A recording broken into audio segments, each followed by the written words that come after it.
distinguished business community members, esteemed guests, members of the academia and technical community, ladies and gentlemen, boys and girls, Makadiko, Wejira, Wejara, Wesho. Thank you so much for coming.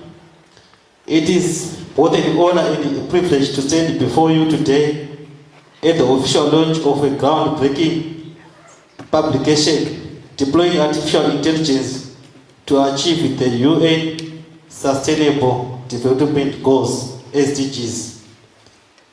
Allow me to commend the author, Professor Mutambara, for this visionary work that brings technology and development into purposeful alignment. Thank you so much, Prof, for coming out with such initiatives. Also for choosing Masvingo. Masvingo remains your home, remains your place.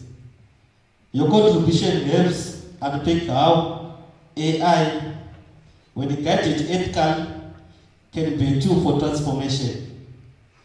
As a city mayor, I see daily the pressing need for smart solutions to urban challenges, from waste management and traffic control to public health and service delivery. AI holds immense promise in helping us deliver better, faster, and more inclusive services.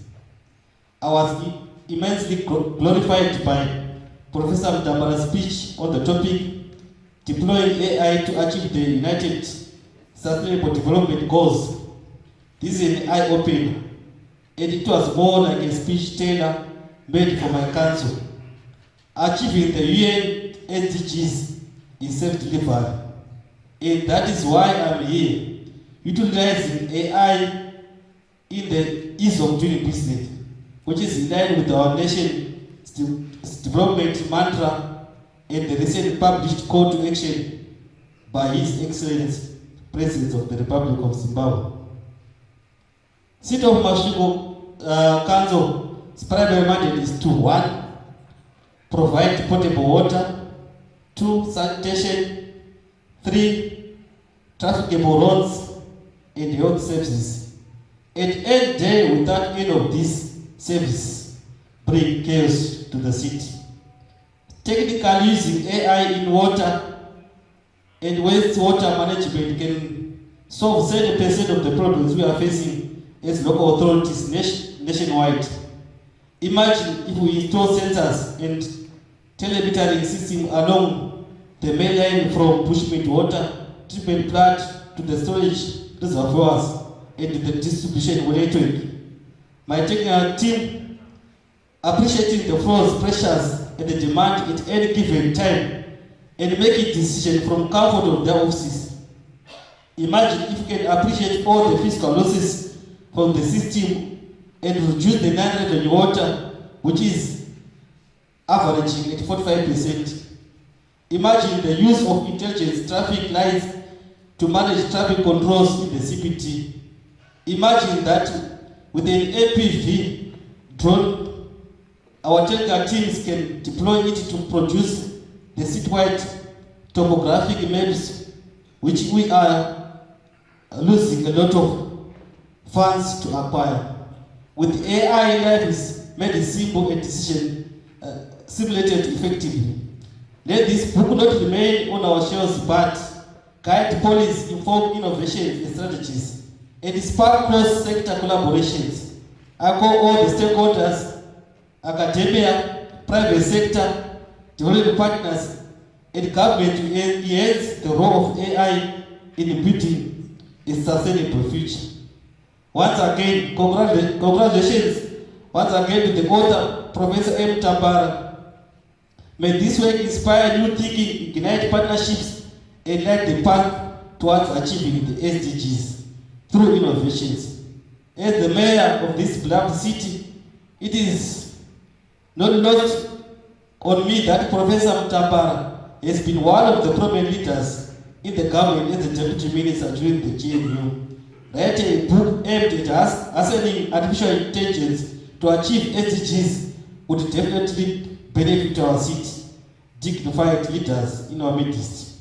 I welcome you to this event and enjoy the rest of this evening. I'm also awarding you the freedom of the seat. I thank you so much. Do better, we can do better. Louder, let's give him some energy. Thank you for welcoming us, City Father. When I told people dynamite comes in small packages, they thought I was it's not it.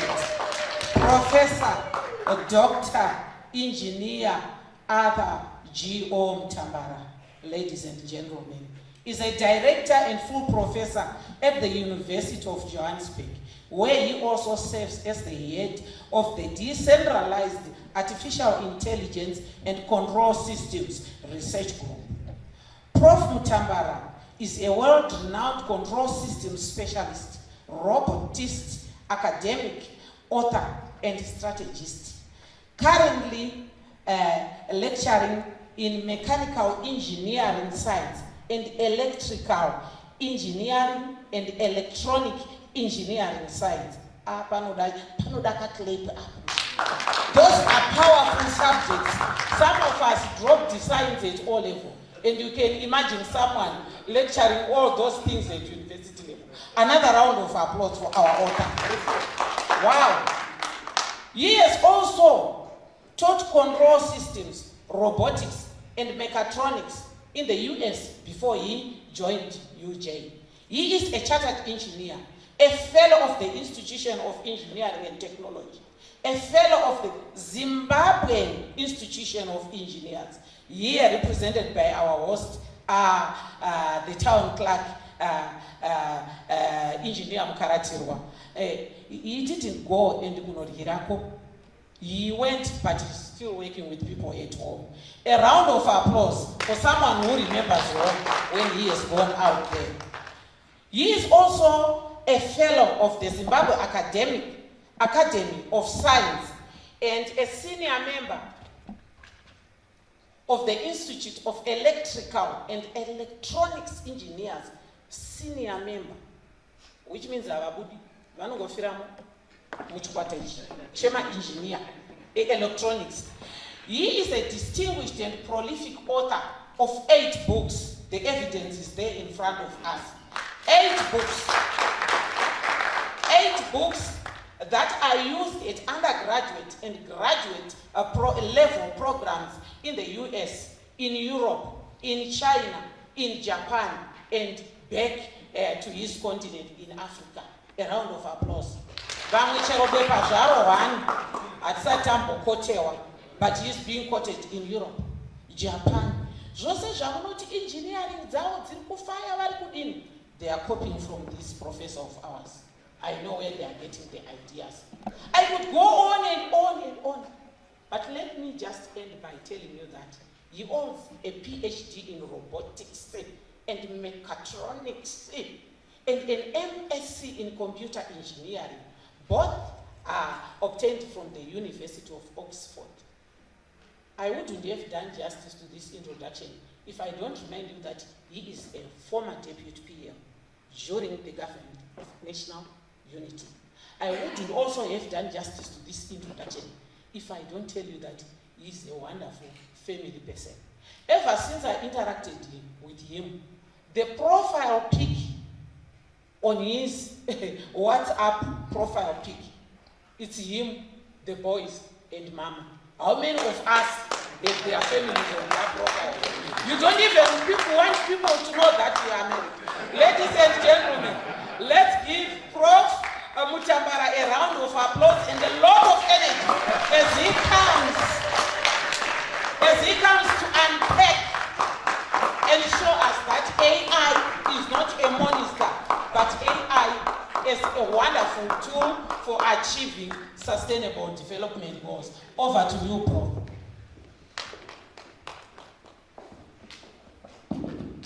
Thank you. On this one, hey, Professor Nyon, how can you do that? You know, when you give a elaborate, lucid, and eloquent introduction for someone, you make it very difficult for them. What if they underperform? You know, I wish that introduction was correct, and then I just go home and say, I have a very good resume. Now, anyway, I'll try my best not to underperform. I'll try my best to live up to the expectations of the resume. Thank you very much for inviting me to Masvingo. Thank you very much for coming tonight. I'm so humbled by your presence. What are we talking about today? We are discussing deploying AI to achieve the UN SDGs. That's our agenda tonight. In particular, we are saying, what are the enablers of that agenda? What are the drivers of that ambition? But more importantly, we are saying, in what kind of strategic framework are we discussing deploying AI to achieve the UN SDGs? That's all we're trying to do tonight. This is the book we're launching today, published by Springer.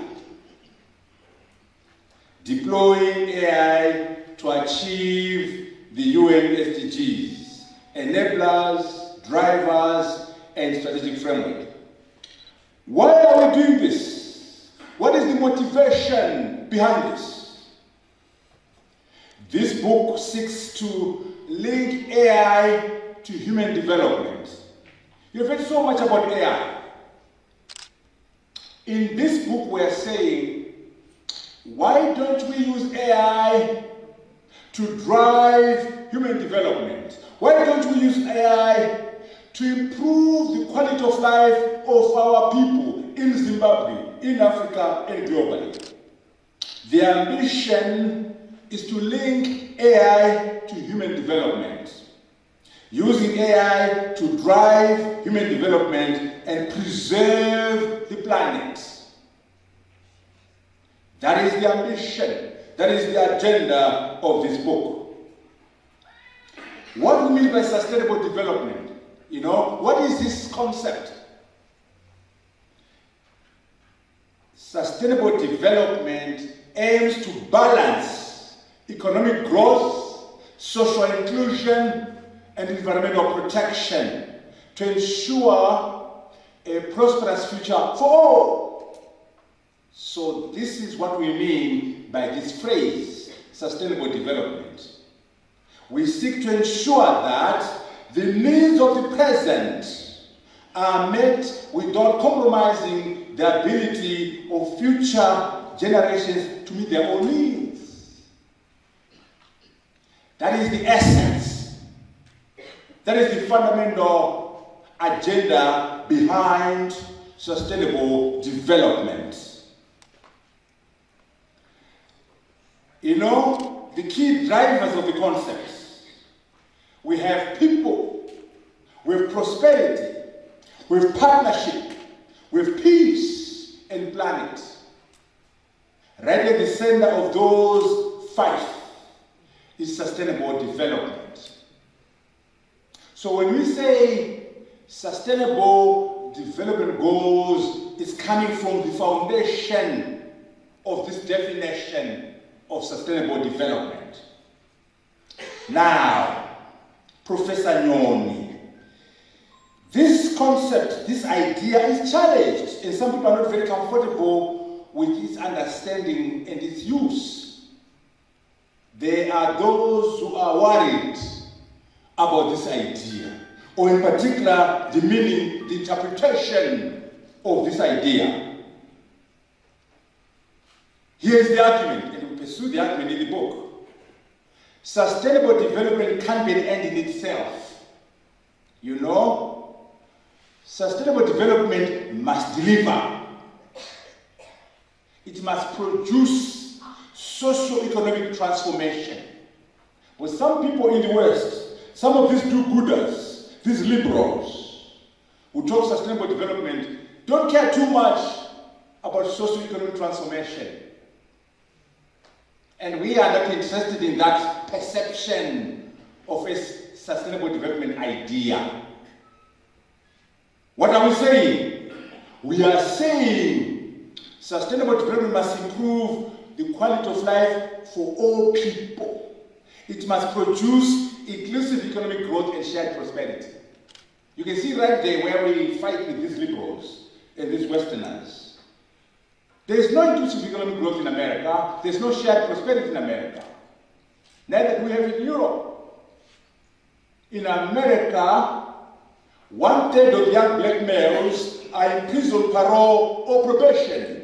The ghetto is black in America.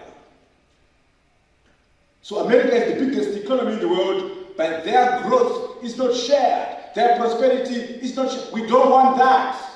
We admire them, we respect them, but we want our growth to be inclusive. We want our prosperity to be shared. So when we speak in terms of sustainable development, Professor Nyoni, we want to see inclusive economic growth. We want to see shared prosperity. Why do we say this? A starving peasant cannot have a green agenda. You know, I'm starving, I'm looking for food, I'm hungry. And you tell me, preserve the planet, save the environment. A starving peasant cannot have a green agenda. They will eat grass and cause deforestation. What we're saying is it's more important for us in the global south, in Zimbabwe and Africa, to solve the issue of hunger, to solve the issue of poverty. Don't tell me about saving the environment or saving the planet when I'm starving. Why don't you address my hunger? Why don't you address my poverty? We are saying a starving peasant cannot have a green agenda. Right now we're talking about climate change, energy transition, green energy. We are saying we must cut down on fossil fuels, we must cut down on coal, we must cut down on oil. Guess what? Guess what? A person who has never experienced an electric bulb, who has never seen a bulb, who has never seen electricity, cannot condemn fossil fuels. The woman in Lotito, in Chimanimani, who has never seen an electric bulb, has never experienced electricity, cannot join you in your war on coal. Do it alone. Go and fight your war against coal alone. Go and fight your war against oil alone, because I am a victim of energy poverty. So when we say climate change, when we say climate justice, save the environment, we are saying in addition to pursuing that agenda, please, can you solve the issue of energy poverty? So that that woman, that man who has never seen an electric bulb can experience some electricity. A person who has never experienced an electric bulb cannot condemn coal, cannot condemn oil. Do it alone if you are enjoying electricity. Addressing energy poverty should be priority number one. I am discussing the challenges around the notion of sustainable development as perceived by the do-gooders in Europe, the do-gooders in America. We are saying to them, yes, we can work together in serving the planet. But as we do so, remember, our number one agenda is addressing energy poverty. Our number one agenda is addressing general poverty. If you can't do that, get out of our way. Get out of our way. Don't talk to us about condemning coal. The energy transition must be anchored on poor people's terms.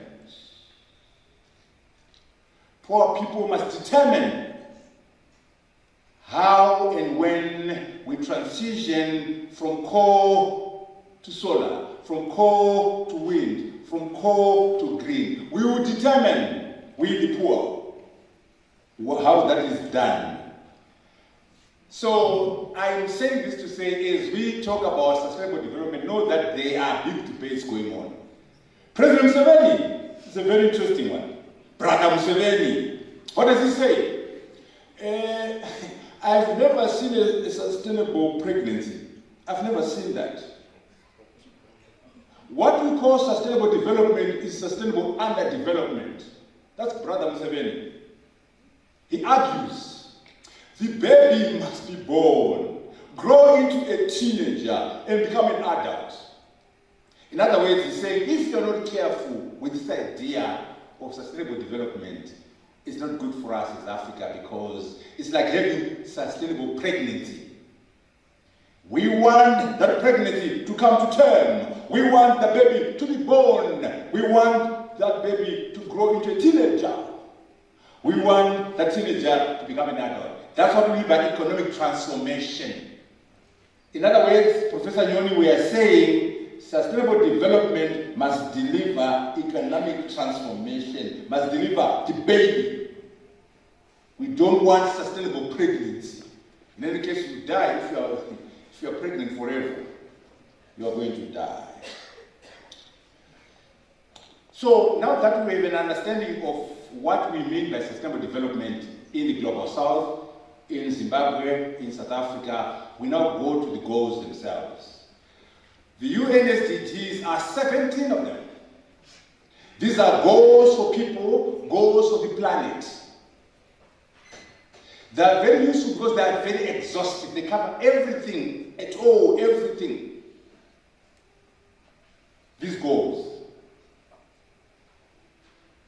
17 interconnected goals adopted by the UN in 2015, and they are part of what's called 2030 Agenda for Sustainable Development.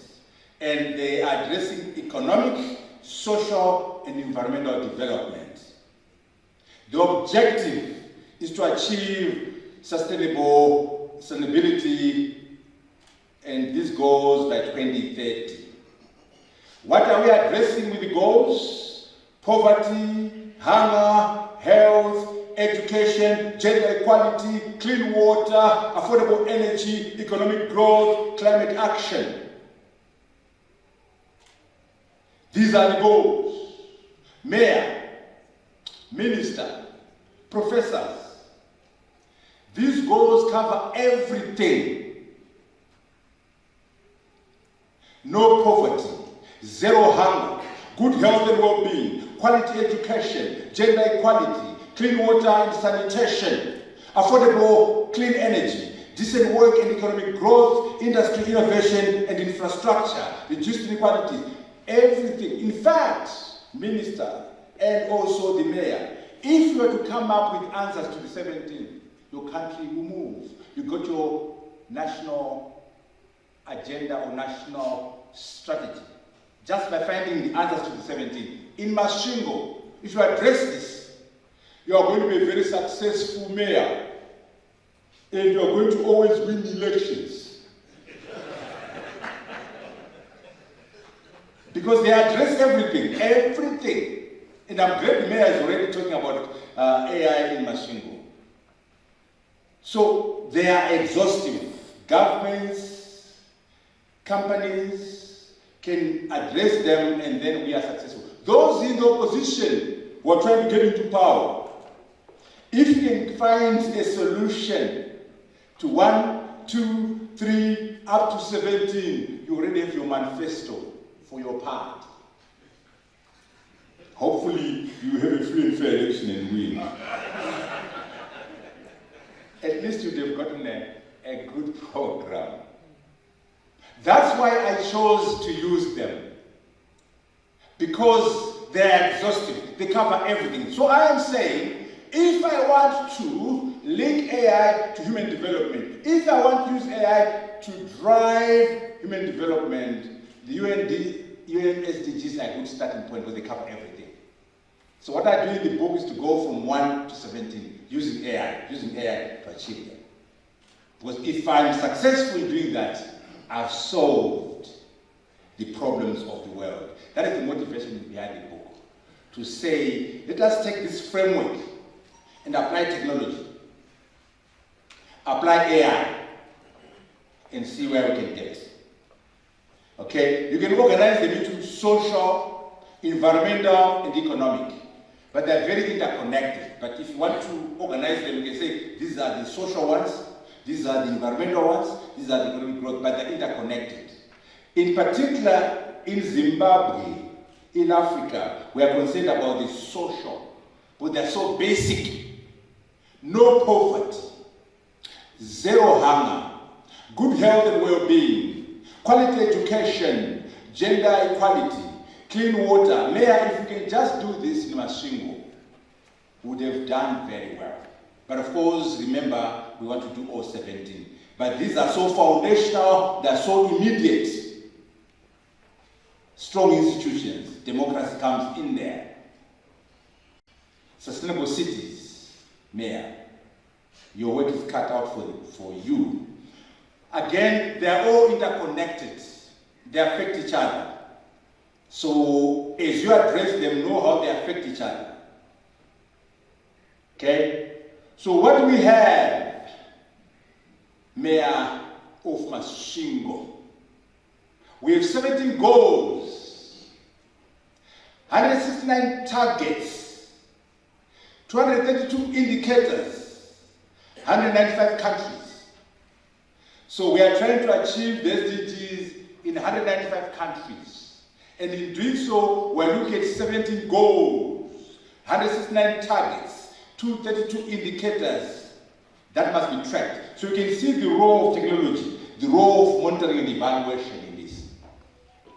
This complexity can be resolved by using technology. This complexity can be resolved by using AI. That's what we propose, that's what we seek to do in the book. For example, you can see SDG target. What's your target?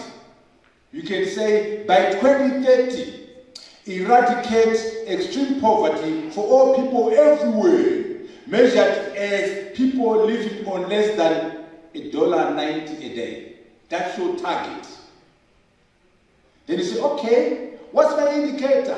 Your indicator is proportion of the population living below the international poverty line by sex, age, employment, and geography.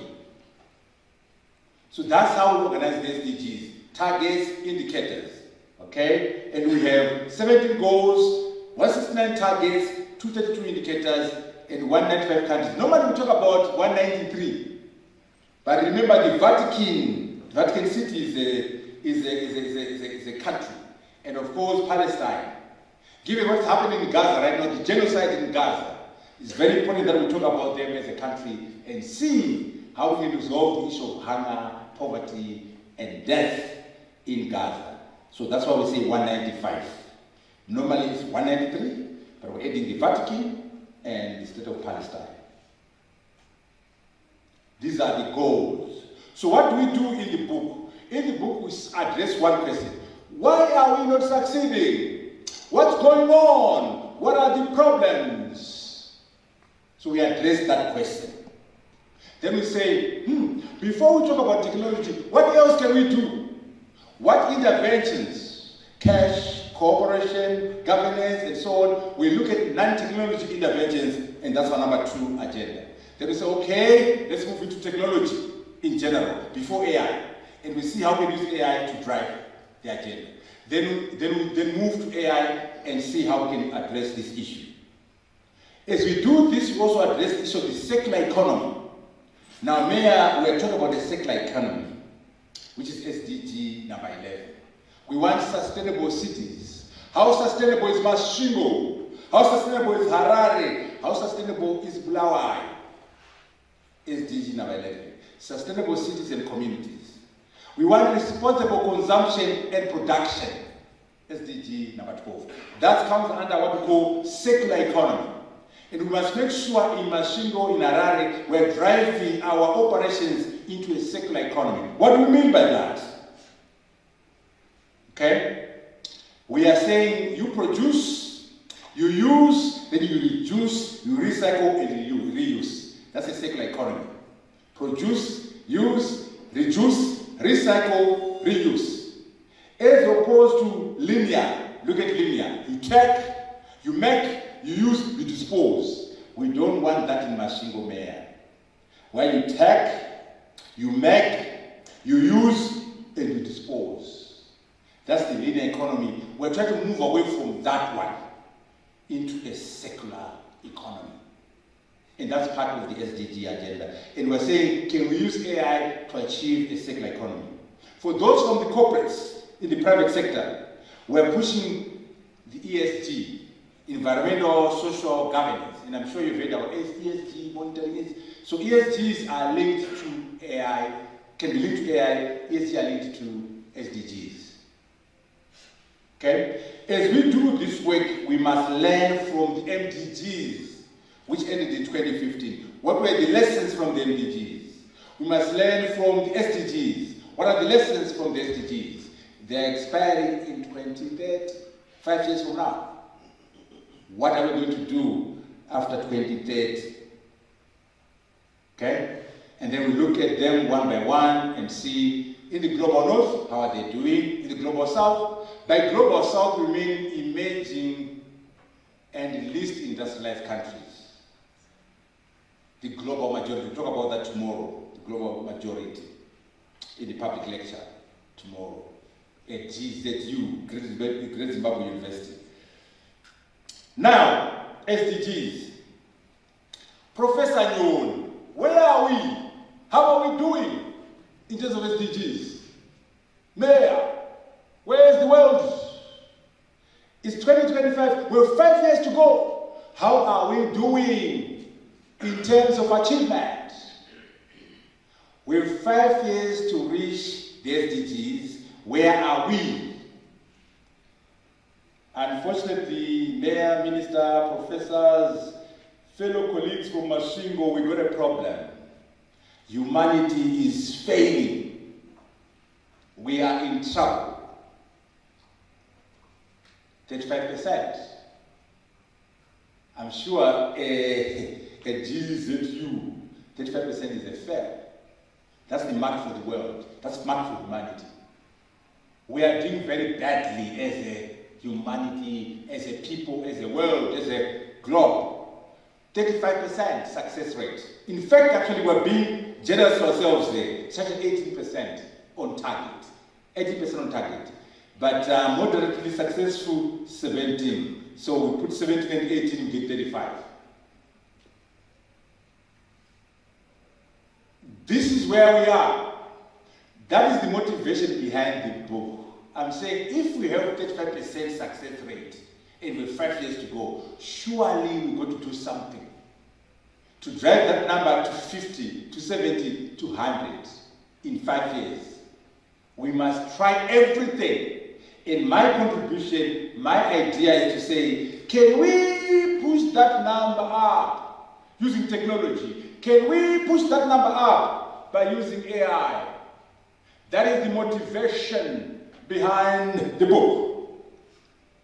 Here's our Secretary General, Antonio Guterres. What does he say? With just 5 years to reach the SDGs, we need to shift into overdrive. We are in trouble. That's what he says. And I'm saying, Mr. SG, can I help you by using AI? This is the rationale, the motivation behind the work, to say, how can we do something about the SDGs using AI? That's why the book was written. AI, just briefly. When we say AI, we are talking about a computer system, an algorithm, a software program that can perform tasks requiring human-like intelligence, such as learning, such as problem solving, such as decision making. If you can have that in a machine, in a computer system, in an algorithm, you have AI. That's all. That's all. The taxonomy, the classification of AI. We start with what's called single task AI. It does one thing. It does one thing only and well. Then agentic AI, we're now building AI agents. Then the big one, which has taken off in the last 3-4 years, generative AI. This is the master, this is the key driver of the revolution. I'm sure ChatGPT 5, Gemini, Grok 4, DeepSeek R1, Meta AI, Copilot, Generative AI is the big one, is the most impactful AI. Most of the applications we have are coming from number 3, generative AI. And it took off in the last 3 years. Why did it take off? 2 things you must always remember. Data, the availability of massive amounts of data from social media, from this and the other. Data harvesting, data curation, data storage. The ubiquitous nature of data is what has driven the AI revolution. That's number 1. Number 2, the availability of computing power. Huge computing power. That's all. AI has taken off because of data and computational power. What are called compute resources. AI has been around since the 50s, the 60s, the 70s, but it never took off because there was not enough data. But more importantly, the computing power was not available. Now, because of developments in computer science, the computing power has shot up. What are called compute resources. So the 2 key drivers of AI are data and computational power, or compute resources. That's why we're now in a revolution.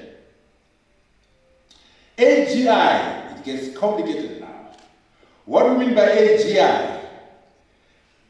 Professor Nyoni, we are saying a computer system or machine that will exhibit all human cognitive capabilities, all of them, reasoning, problem solving, creativity, and social skills, in a machine, all of them, just like you, Comrade Chumbo. Having your abilities in a machine, that's AGI. Not yet done, it's work in progress. Not yet achieved. We are trying to build a robot, a computer system that has all those capabilities. Remember, it's easy to just build a robot that does one thing. Now we're saying everything in one software, in one machine. It's called AGI. Not yet achieved, work in progress. Okay? It gets even more complicated, more interesting. Superintelligence. What are we saying there? We are now saying a computer system or machine which surpasses human intelligence across all domains. Reasoning, problem solving, creativity, and social skills, outperforming the brightest person in every intellectual task. What are we saying? An AI system that is an IQ bigger than that of Einstein or Newton, smarter than Einstein, smarter than Newton in terms of IQ, smarter than Elon Musk, Bill Gates put together. Not yet done, work in progress. Okay? It will lead to what we call AI self-improvement and unpredictable outcomes. Let's make sure we are clear on this thing here. When you have a super intelligent machine, if you have one, you get 1 million. Replication is very easy. Once you build one super intelligent agent, getting 100, 1,000, 1 million is very trivial. In other words, its replication is very trivial. Now, if you have 1 million agents, 1 million of them, which are smarter than the smartest human being, who's going to control them? They are in charge. I know that one day you have a cat at home, you have a dog in home, and you control, because you are smarter than the dog, aren't you? You're smarter than the cat, you control the cat. So when the AI is smarter than you, who's going to control who? It has not happened yet, people.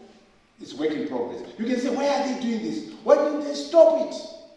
Like someone used to say, why didn't they stop it? Because of geopolitical competition. The Russians are competing with the Americans. The Chinese are competing with the Americans. So you can't stop nobody. You know why? Whichever country achieves superintelligence first, they will have what's called an asymmetric advantage over their opponents. For example, today, China and America are fairly even. America, $20 trillion GDP, China 19, nuclear weapons even, so they're almost like even. If China achieves super intelligence, it's like this, step function. They're in a class of their own. They now have an asymmetric advantage of America. If America achieves super intelligence, it's like this. So there's a race, unfortunately, Professor. They're racing to achieve super intelligence.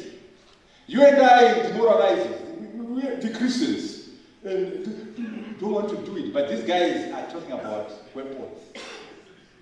We now have what are called autonomous weapon systems, where the drone decides who is the enemy, the drone decides when to fire, the drone decides when to stop firing. Autonomous weapon systems. In the future, when we have super intelligence, if you keep a human being in the loop, let's say you are a general and you are at war and you keep a commander in the loop, you lose the war. Because the machines will be more efficient on their own without the person. When super intelligence is achieved, if you have an army, I have an army, and I use only machines, and you use a little person in there as a commander, you lose the war. It's called battlefield singularity. Battlefield singularity. Where the machines are better at war without you foolish human being. Get you out. We can do better fighting on our own. It is not yet achieved. It's coming. Unfortunately, it's coming. Super intelligence. Why am I saying this? As we pursue AI for good, AI for humanity, AI for the SDGs, you must know that AI can also be used to do nasty things by the warmongers who have more money than you do. So just be aware. Be aware.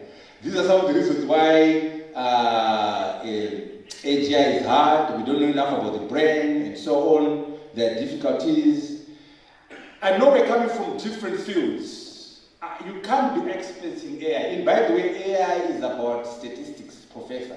AI is about mathematics, Professor. AI is about engineering, Professor. AI is about computer engineering. I know all of us are AI, but remember statistics, remember mathematics, remember physics, remember electrical engineering is the foundation of this field. So let's use it, but remember we need STEM. We need statistics, we need physics, we need mathematics, we need computer engineering, we need electrical engineering. But however, just have a general understanding of this thing. Deep learning is a subset of machine learning. Machine learning is a subset of AI. So that at least you can speak intelligently about AI. Okay, Angie? You can speak intelligently about AI. So that you don't say, I'm going to Zimbabwe and Masvingo. You can't say that. Masvingo is in Zimbabwe. So you can say, I'm going to Zimbabwe, in particular, the city of Masvingo.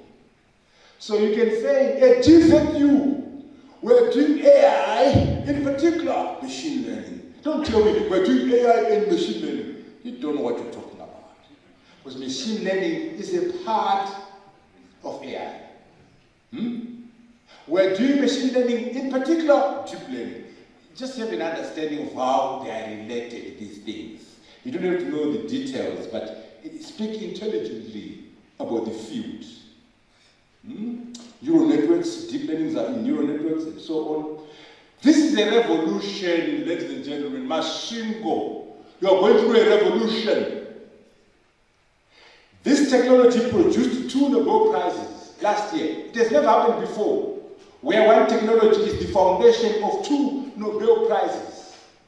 So AI is creating new physics, AI is creating new chemistry. Last year, 2024, the Nobel Prize in Physics, the Nobel Prize in Chemistry were engineered and founded around AI. It has never happened before. This revolution is everywhere, in the academy, in industry, in healthcare. 2 Nobel Prize. And you can see in the physics one, we have Geoffrey Hinton. He's called the father of AI. He's the big chap behind what's called backpropagation. But the key message for me is AI is creating new physics, new science. AI is driving academia. Okay? And then, these technologies. And when you're using them, please use them carefully. I read somewhere that some professor, who is an advocate, went to court with fictitious references. They were a victim of hallucinations from AI. Advocate Charamba, you are here. Please, use with care. Don't take fictitious references to the court. How dare you, Advocate Charamba? What it means is, AI is useful, but used with care. You must know what prompts to give it to make sure it doesn't give you hallucinations. Okay? And then you must use a variety. For example, you can use ChatGPT 5 and Grok 4 and C. So when you get hallucinations, it's because your prompts are not good. But also AI is not perfect, so watch it. And then Grok 4 came on 9 July. These things are moving so quickly.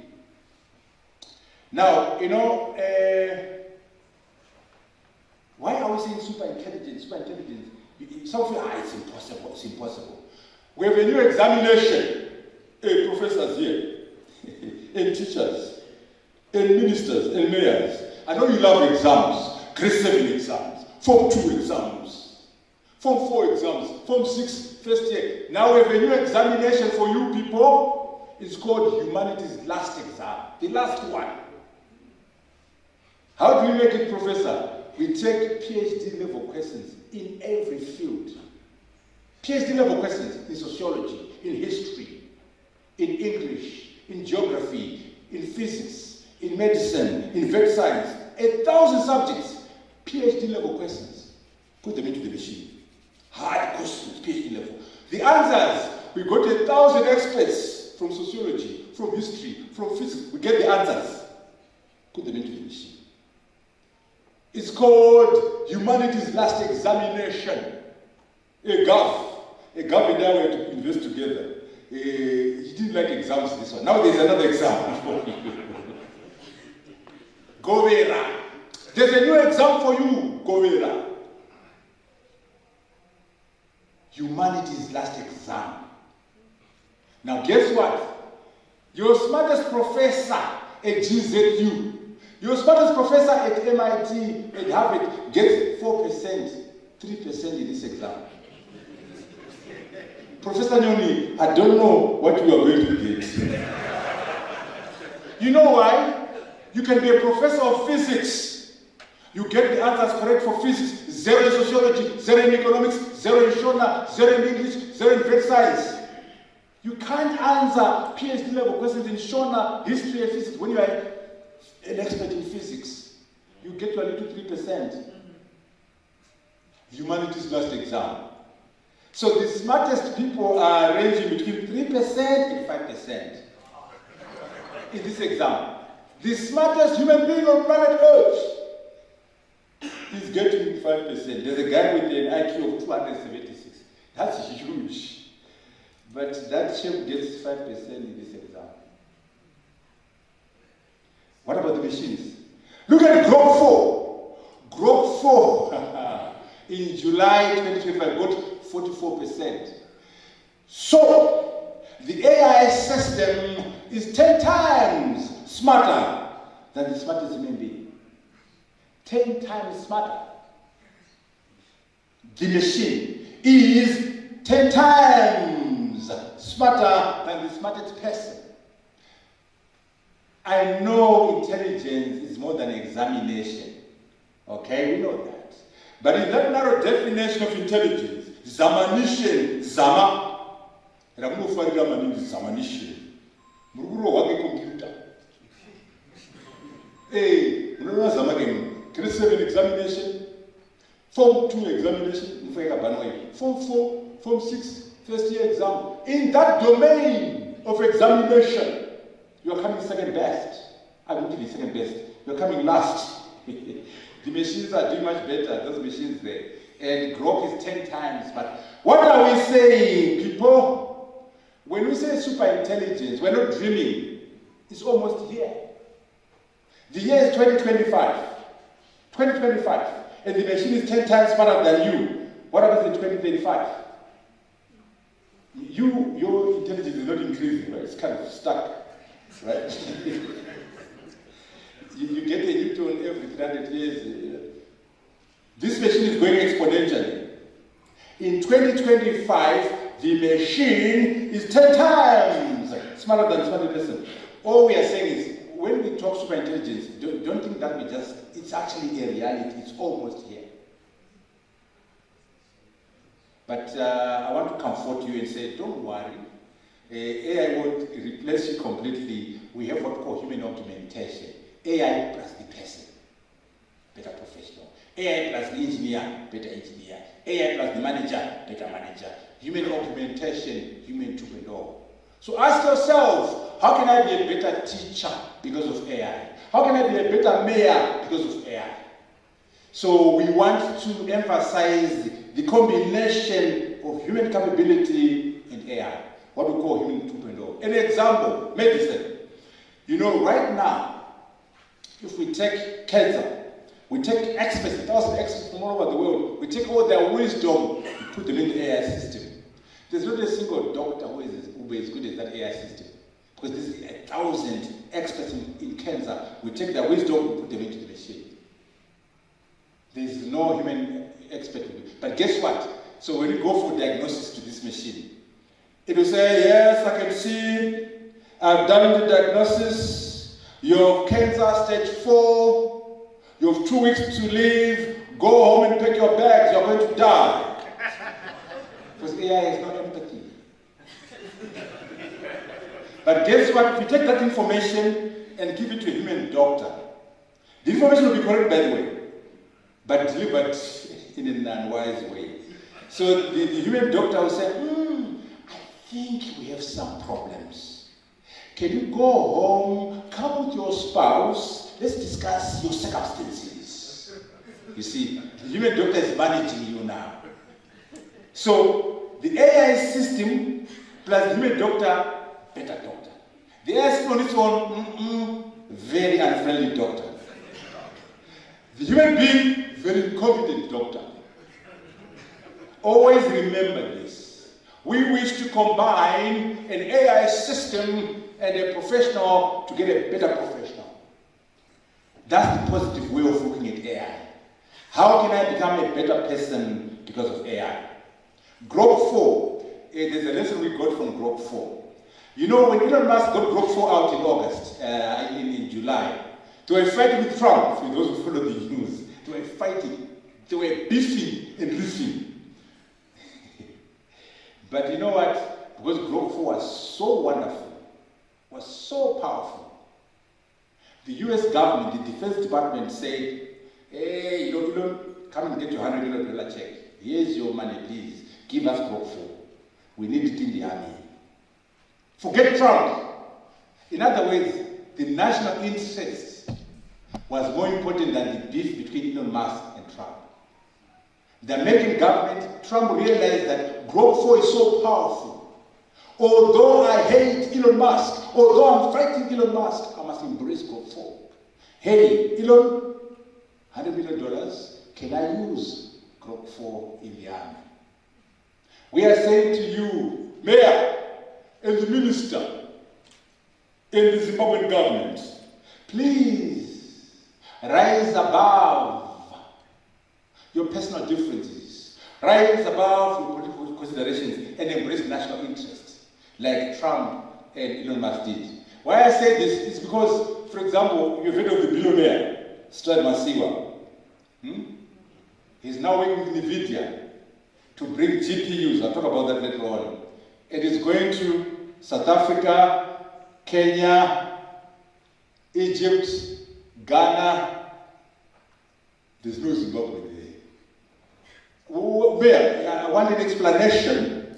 Why are you not working with Strive Masiwa in Masvingo? Where are you? I can't see you.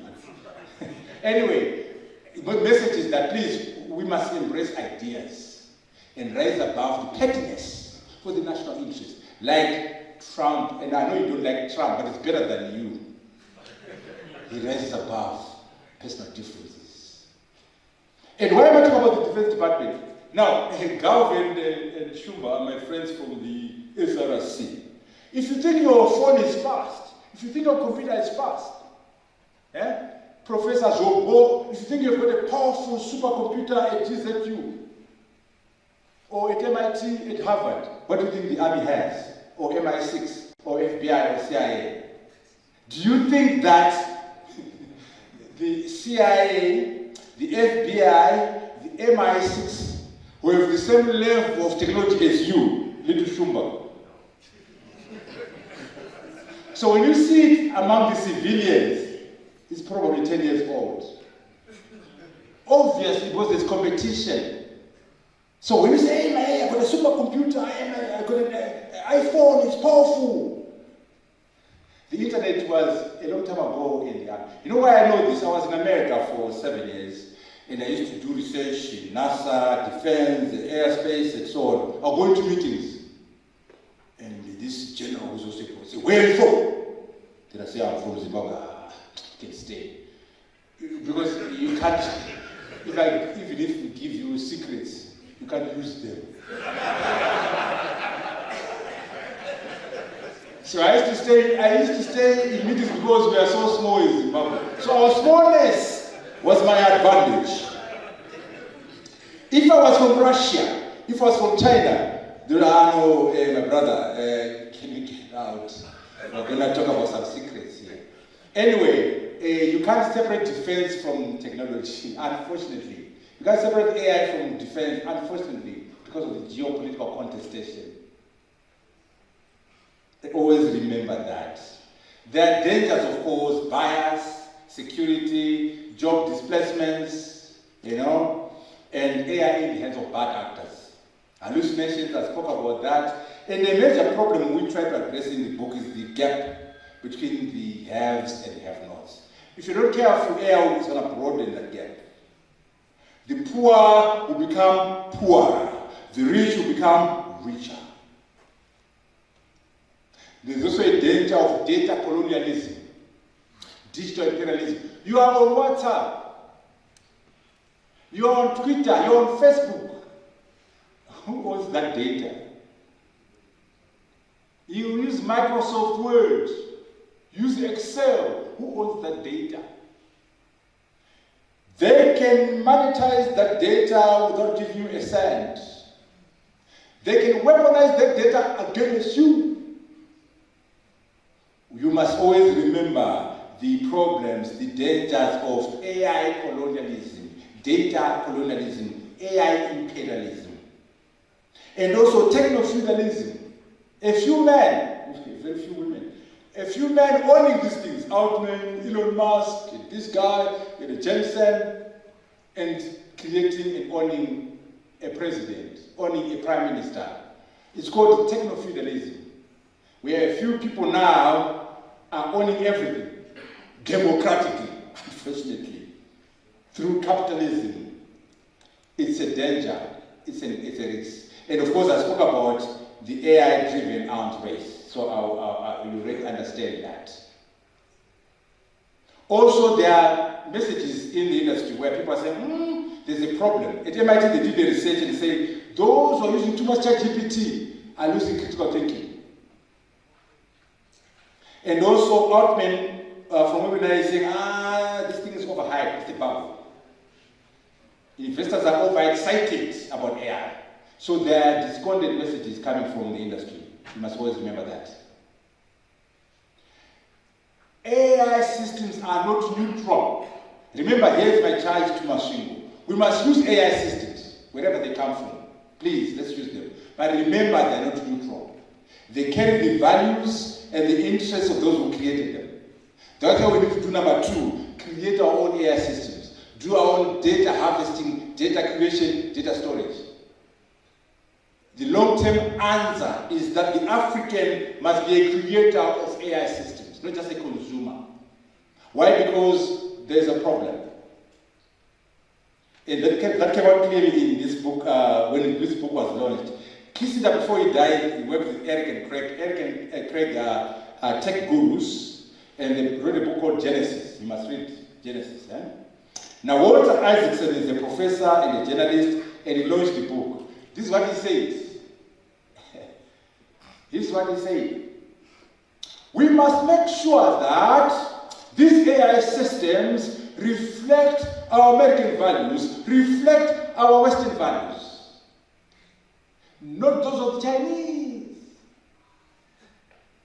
So, man, the people who build AI systems that we are using have this view.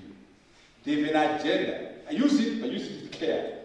They are saying we must ensure that these AI systems reflect our American values, reflect our Western values and interests, not those of the Chinese. And by the way, they don't say Africans because you are nothing. You're doing nothing. Come, and what have you produced in Shumba, sitting there passively? So he doesn't talk about us here because we are not doing anything. We're not competitors of any not.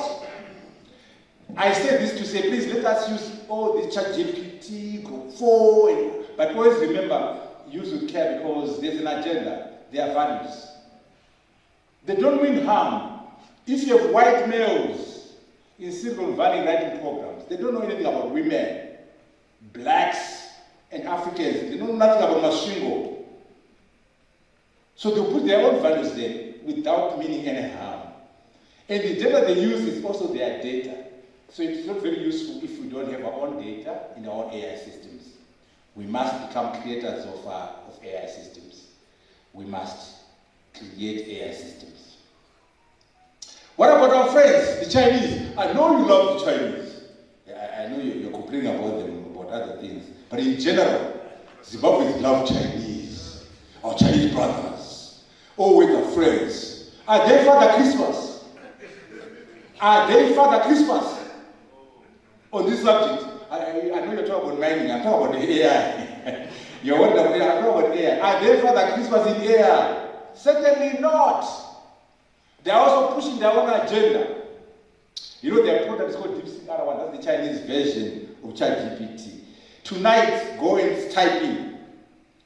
Can you explain to me, on ChatGPT, ask it, can you explain to me what happened at Times Square in 1989 and the reasons behind it? You know why I like this one, Gav? 89, that's when we were hoi. So I was locked up in Chikurubi when these guys were being crushed by tanks in China. So it's very personal for me. Times Square is personal because I was in Chikurubi. It's in the past, but I was there. And these guys were being crushed by tanks in China, the students. And so if you ask it today, can you explain to me what happened at Times Square and the reason behind it? DeepSeek R1, the Chinese product, refuses to answer. It says to you, I'm sorry, I cannot answer that question. I'm an AI assistant designed to provide helpful and harmless responses. So to the Chinese, talking about Times Square is treasonous. It's harmful. So the Chinese are not Father Christmas when it comes to AI. They are also pursuing their interests and their own values. Your charge, Professor, is to make sure we use our own value system, build an AI system and put Ubuntu and Ubuntu. I am because we are because I am. Which kind of AI is it? You know, I'm just Yoruba AI system. We must build AI systems because no one is going to look after our interests. Geopolitics, there's competition going on. Major competition between America and China. Okay? Look at the American Communist Secretary. What does he say? We don't sell them, the Chinese, our best stuff. Not our second best stuff. Not even our third best stuff. That's what he is saying officially. Yeah? There's a competition going on. It's a war. And then Beijing reacted by buying less of NVIDIA's chips. Okay? When we embrace AI, remember it's an ecosystem. There are other technologies that come together.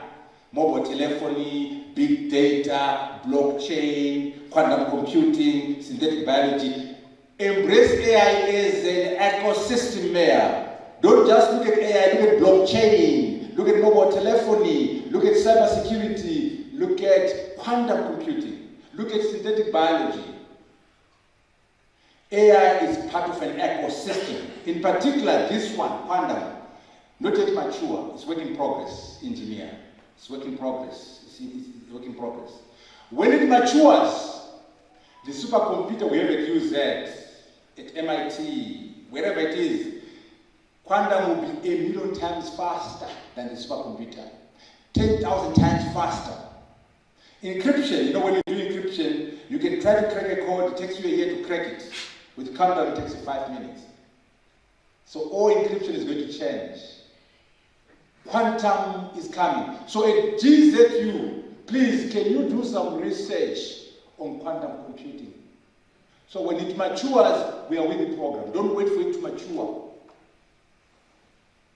When you combine AI and quantum, it's another revolution, completely different from the current one. And that AGI I spoke about, and the superintelligence will be achieved sooner than we think, because quantum is a completely different way of doing computing. Right now we talk about gigabytes, megabytes, wrong language. Under quantum we talk about qubits. So you're going to use a different language from what you're using right now on your phone. I want some megabytes, gigabytes, bytes, no more bytes. Qubits from quantum computing. Synthetic biology, we are editing genes, creating new genes, and resuscitating genes that expired a long time ago. It's called synthetic biology. When you combine synthetic biology with AI, it's another revolution. So many unknowns. And there's a book out there called The Coming Wave. A combination of synthetic biology together with AI will bring about a completely new revolution. Okay? And we'll go to Nobel Prize in there. So it's changing every sector. Why every sector is affected by AI? Money. This is the reason why everyone and their grandmother is talking about AI. When you see TV, AI. CNN, AI. Money. This year, AI will contribute $11 trillion to global GDP. $11 trillion. Global GDP is $110 trillion. So 10% of global GDP will come from one technology. That's why we say it's a revolution. Generative AI alone, $4 trillion. Just one type of AI, $4 trillion. When they say AI revolution, it's because of the economics of AI. Just make sure you understand. Generative AI alone is equal to the Japanese economy. Just one type of AI. If we take the entire AI, which is $11 trillion, it's number 3 after America and China. It's bigger than Japan. In other words, if you take AI as a country, it is number 3 in the world. Number 1, America. Number 2, China. Number 3, AI. Now you understand why everyone and their grandmother is talking AI. Now you understand every time you switch on CNN, BBC, AI, cash, and more cash.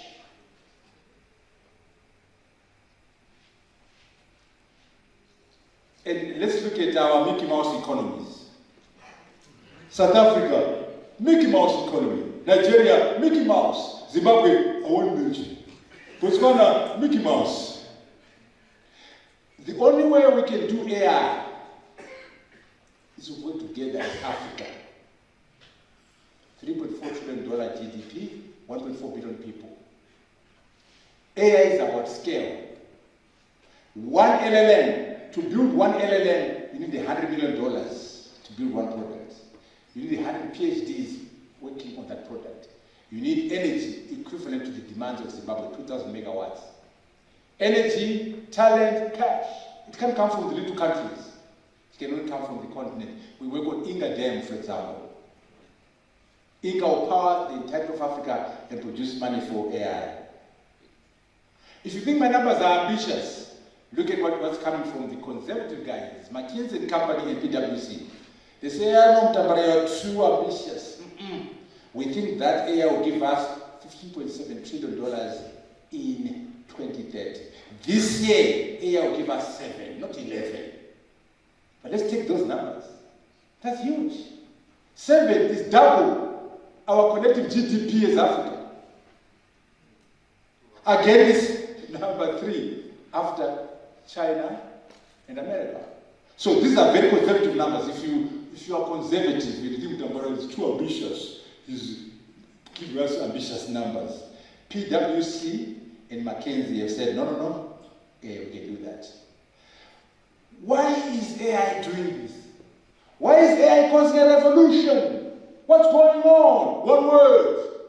One word. Productivity.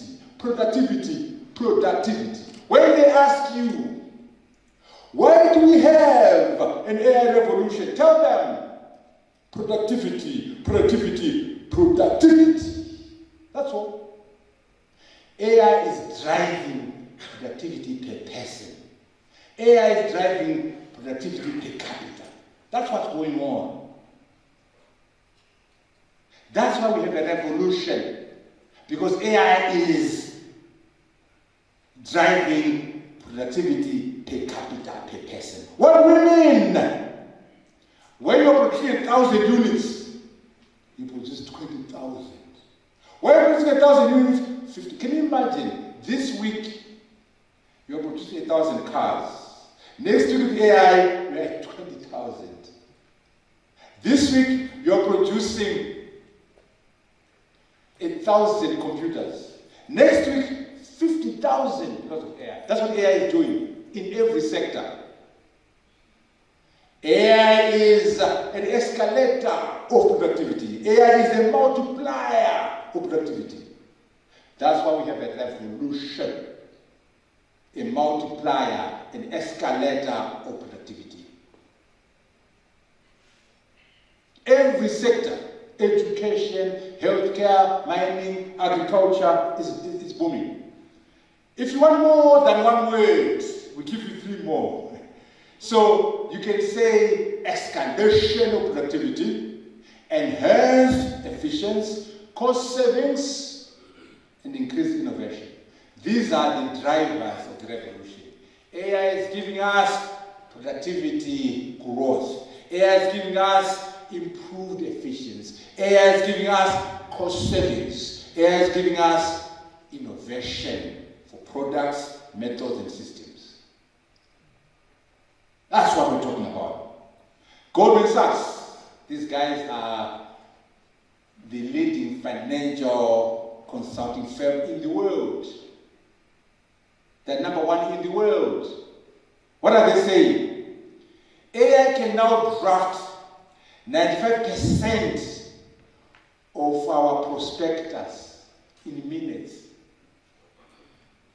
AI can draft 95% of our prospectus in minutes.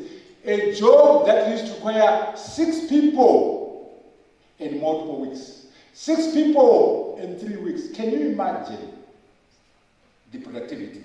From 6 people working for 3 weeks to the work being done in minutes using AI. Now, they are doing complicated work. Gav, your work is not very complicated. Right, Professor? Your work is not very complicated. And these people are using AI to simplify complicated work. Now, AI does not run on water or air. I know ChatGPT, Copilot, those things you are using are running on some hardware somewhere. Hey, my stuff is on cloud. Cloud means the hardware is somewhere else. Always remember what I say, I'm in cloud. Cloud to cloud by foot. There's nothing there. Cloud means it's hosted by some physical place somewhere. ChatGPT 5 is running on some LLM somewhere. What we're saying is Africans, in the book is that for us to benefit and drive these SDGs, we must also have a piece of the pie of the hardware, the semiconductor industry. The CPUs, the GPUs, and NPUs, the chips that drive AI. In the world, Taiwan Semiconductor Manufacturing Company is the key fabricator of these chips. But in terms of AI, NVIDIA does the design and the programming. And of course, sent for fabrication and testing. But NVIDIA is what I'm interested in, NVIDIA. Now, NVIDIA is now the biggest company in the world. They don't do AI systems or AI applications, just the hardware. They just do hardware only. They build the chips alone, only. On 9 July, they crossed over the $4 trillion mark. From last year, they were the biggest company in the world, ahead of Microsoft, ahead of Apple. So they crossed that mark of $4 trillion. NVIDIA, the biggest company in the world, owned by Jensen. Today I checked before I came here, the market cap is $4.5 trillion. 4 trillion. One little company that just does hardware only, nothing else. They're bigger than France, they're bigger than Russia, they're bigger than all these economies. Okay? You think mining is big? Rio Tinto, Glencore, BHP. Compare them with NVIDIA. They're like little kids. So mining is nothing. AI is the economy. The economy is AI. If you're not doing AI, you're not in the economy. If you're doing mining, you are a small boy or a small girl. Those numbers are in billions. NVIDIA today. Even more interesting, look at that. If you put NVIDIA there, you put Meta and Mac, these are all AI enabled. The number 3 companies in the world. So the economy is AI, AI is the economy. You thought McDonald's was a company, or Coca-Cola. Look at them, little boys. Netflix, GM, Ford, Walt Disney, Comcast, nothing. Nothing. AI is the economy is AI. That's why we are saying, why don't we do something about this AI to improve our lives? Because the economy is now driven by AI. So if we want to improve our lives, we must talk about AI. You ask me who is that one? Jensen, who? He owns NVIDIA, that guy. And he's at $155 billion personal. And his company is $4.56 trillion. What is his prediction? AI will create more millionaires in the next 5 years than the internet did in 20 years. That's what he's saying. And you know, Elon Musk this week crossed over the $500 billion mark. Elon Musk is now worth $500 billion. Elon Musk is bigger than this dude, personal level. I'm not, you see that? In the book, I'm not interested in that projection. I'm interested in this one. In the book, I'm saying, how many people will AI help move out of poverty? That's what I want to know. That's what you and I must do. Why don't we use AI to solve energy poverty? Why don't we use AI to solve general poverty? If AI is so powerful, it is the economy, can we do something about our poor? China was able to move 800 million people out of poverty in 40 years. Our economies are very small, look at our numbers. Surely we can move out of poverty with technology. And China is leading in AI, but the thing about China is they're using the AI to empower their people. we are saying we must leverage AI to achieve the SDGs. You are now very clear about the power of AI. Your charge in Masvingo, your charge in Zimbabwe is to say, how can we use AI to improve the quality of life of our people? How can we use AI to drive those things, the 7 of them? Okay? In doing that, yes, you must deploy AI, that's our number 1 thing. Number 2, you must create AI systems. Number 3, can we also play in hardware? Why do we say this? Where are the minerals coming from? You know, AI requires what are called rare earth minerals, critical minerals. They are in Zimbabwe, they're in South Africa, they're in the DRC. Why don't we leverage our minerals and say to NVIDIA, can we partner NVIDIA? Can we partner TSMC? Because the minerals are ours. But we're blind, deaf, and dumb. We make a deal with China. There's no make a deal with China. It's a Mickey Mouse deal.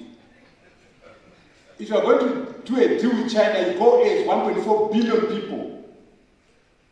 With the collective GDP of 3.4, can you imagine if I was to look up and say, yeah, come, I'm the African. I speak on behalf of 1.4 billion people. Behind me, I have a GDP of $3.4 trillion, and I have all these minerals, diamonds, gold, critical minerals, under my command, under one command. Can we talk, Mr. Trump?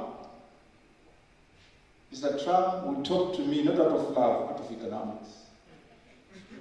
The Chinese will engage me not out of love, out of economics. Because I have a market of 1.4 billion people. I have a resource of these minerals, all of them.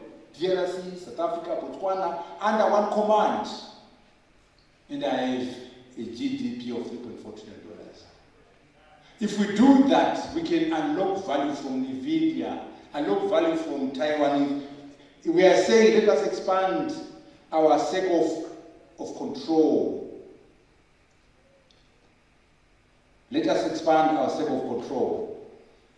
As we do this, Zimbabwe, Masvingo, Mayor, Minister, and all of you people, do not put the cart before the horse.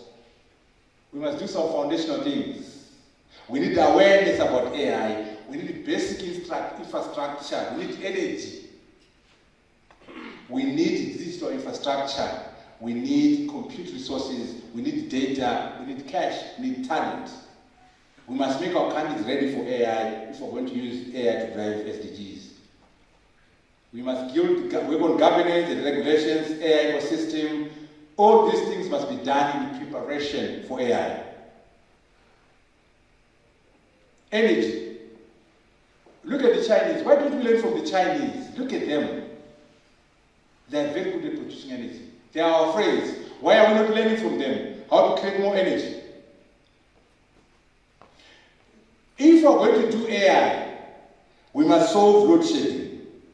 Look at our problem. South Africa, Zimbabwe, and Zambia. We have a deficit in Zimbabwe, 600. A deficit in South Africa, 8,800. A deficit in Zambia, 515. That's why there's load shedding, because there's an imbalance between demand and supply. If we're going to do AI, we must close that gap. Close that gap. Close that gap.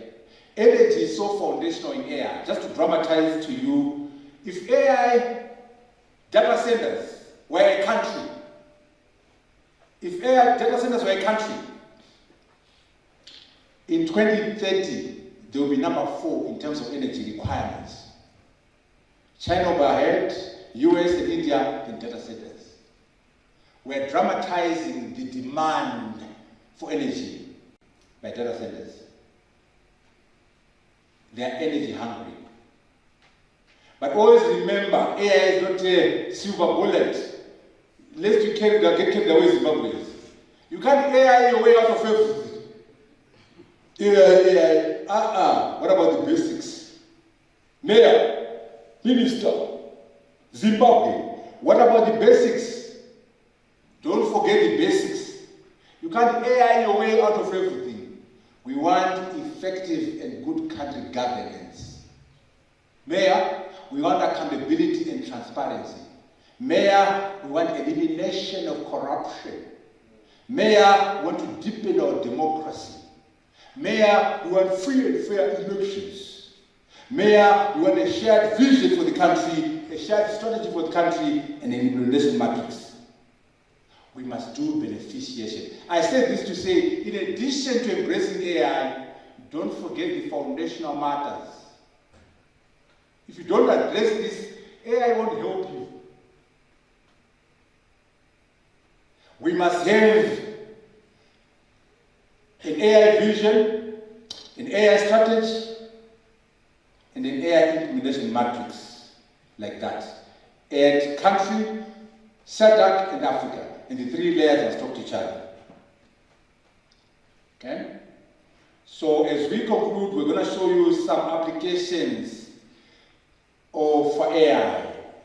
Agriculture, precision farming, crop monitoring, automated machinery. If your farm looks like a sci-fi movie, you're in the future of agriculture. The AI in agriculture market is booming, going from $1.7 billion in 2023 to nearly $9 billion by 2031. But what's driving this rapid growth? Generative AI is now a game changer, offering real-time insights and accelerating decision-making.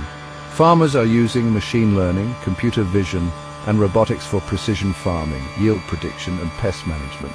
You can use AI in robots to do your harvesting. You can use AI drones for spreading and spraying. Helping a lot of people in the agriculture industry, growers, ranchers, academics, to bring about better, faster, and healthier workflows and yields. Not to mention costs. Drones are also lowering the cost of traditionally capital-intensive operations.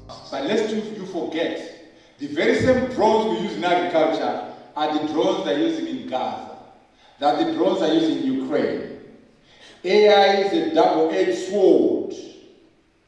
Little is known about the event, except that Israel used the swarm attack to strike dozens of targets, together with other missiles and munitions. Most media outlets reported this as an attack with multiple drones at once. But military experts believe that this was a true drone swarm attack, meaning that the drones communicated and collaborated in making collective decisions. And this plane, I'm sure you saw it, that's the bomber that took out the nuclear sites in Iran, the B-2 bomber. Right in there you have a commander and a pilot, and it's worth 2.4 billion, so 2.4 billion for one vehicle. And in the future, there will be no human being in that machine. It will be autonomous. It's the most expensive warplane ever made. It's invisible to radar, and it can deliver a nuclear strike without being seen. This is the B-2 Ghost Bomber, the crown jewel of U.S. air dominance. With a price tag of $2.4 billion each, it costs more than an aircraft carrier's fighter squadron. And it was built to do what no other aircraft could: enter enemy airspace, avoid all detection, and end a war before it begins. Its flying wing design is an engineering miracle. No tail, no edges, no sound. On radar, it looks like a bird, if it shows up at all. Okay, let's go back to positive applications. Mining. We can use AI for predictive equipment maintenance, mineral exploration, autonomous drilling, ore grade analysis, safety monitoring and hazard detection. AI is a powerful tool in the mining sector. We're a mining company, our country, we're a mining country, so we need AI in the mining sector.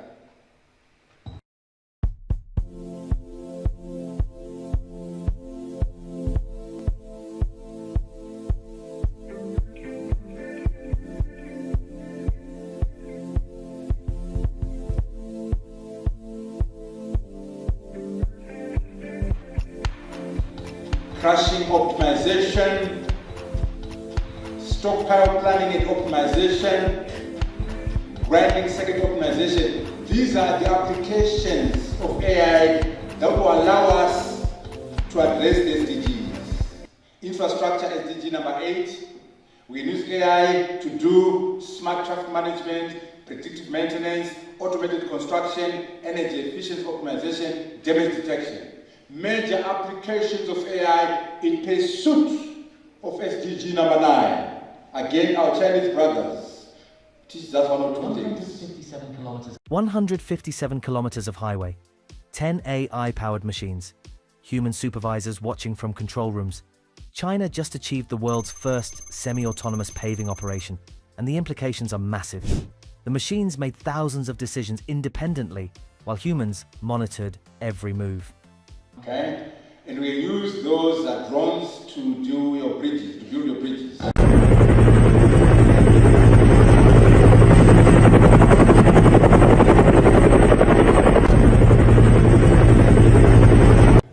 Okay, energy. Now energy is very tricky, because AI is a problem around energy.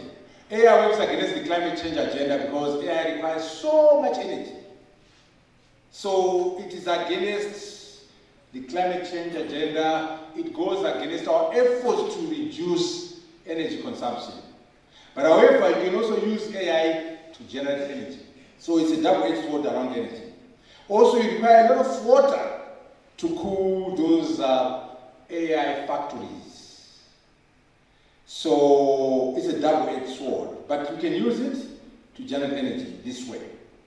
You can use it to do predictive maintenance, renewable energy, and so on. So always remember, around energy, AI is a problem and a solution. Applications of artificial intelligence and machine learning for power generation.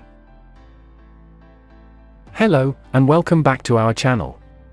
Today, we will discuss an exciting topic, applications of artificial intelligence and machine learning for power generation. With the world's increasing demand for energy, the power generation industry is constantly looking for innovative ways to improve efficiency, reduce costs, and minimize environmental impact. AI and machine learning are offering new possibilities to achieve these goals.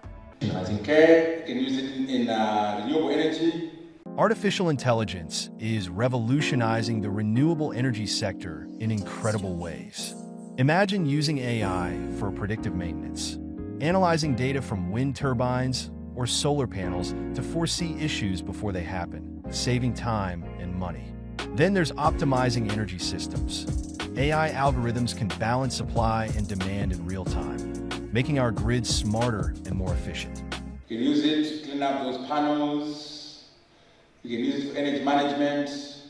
Artificial intelligence, AI and energy management. Can AI help us use energy more efficiently? Artificial intelligence is used in energy management systems to optimize consumption, predict demand, and integrate renewable energy sources more effectively. I'm giving you examples of how we can use AI to achieve the SDGs.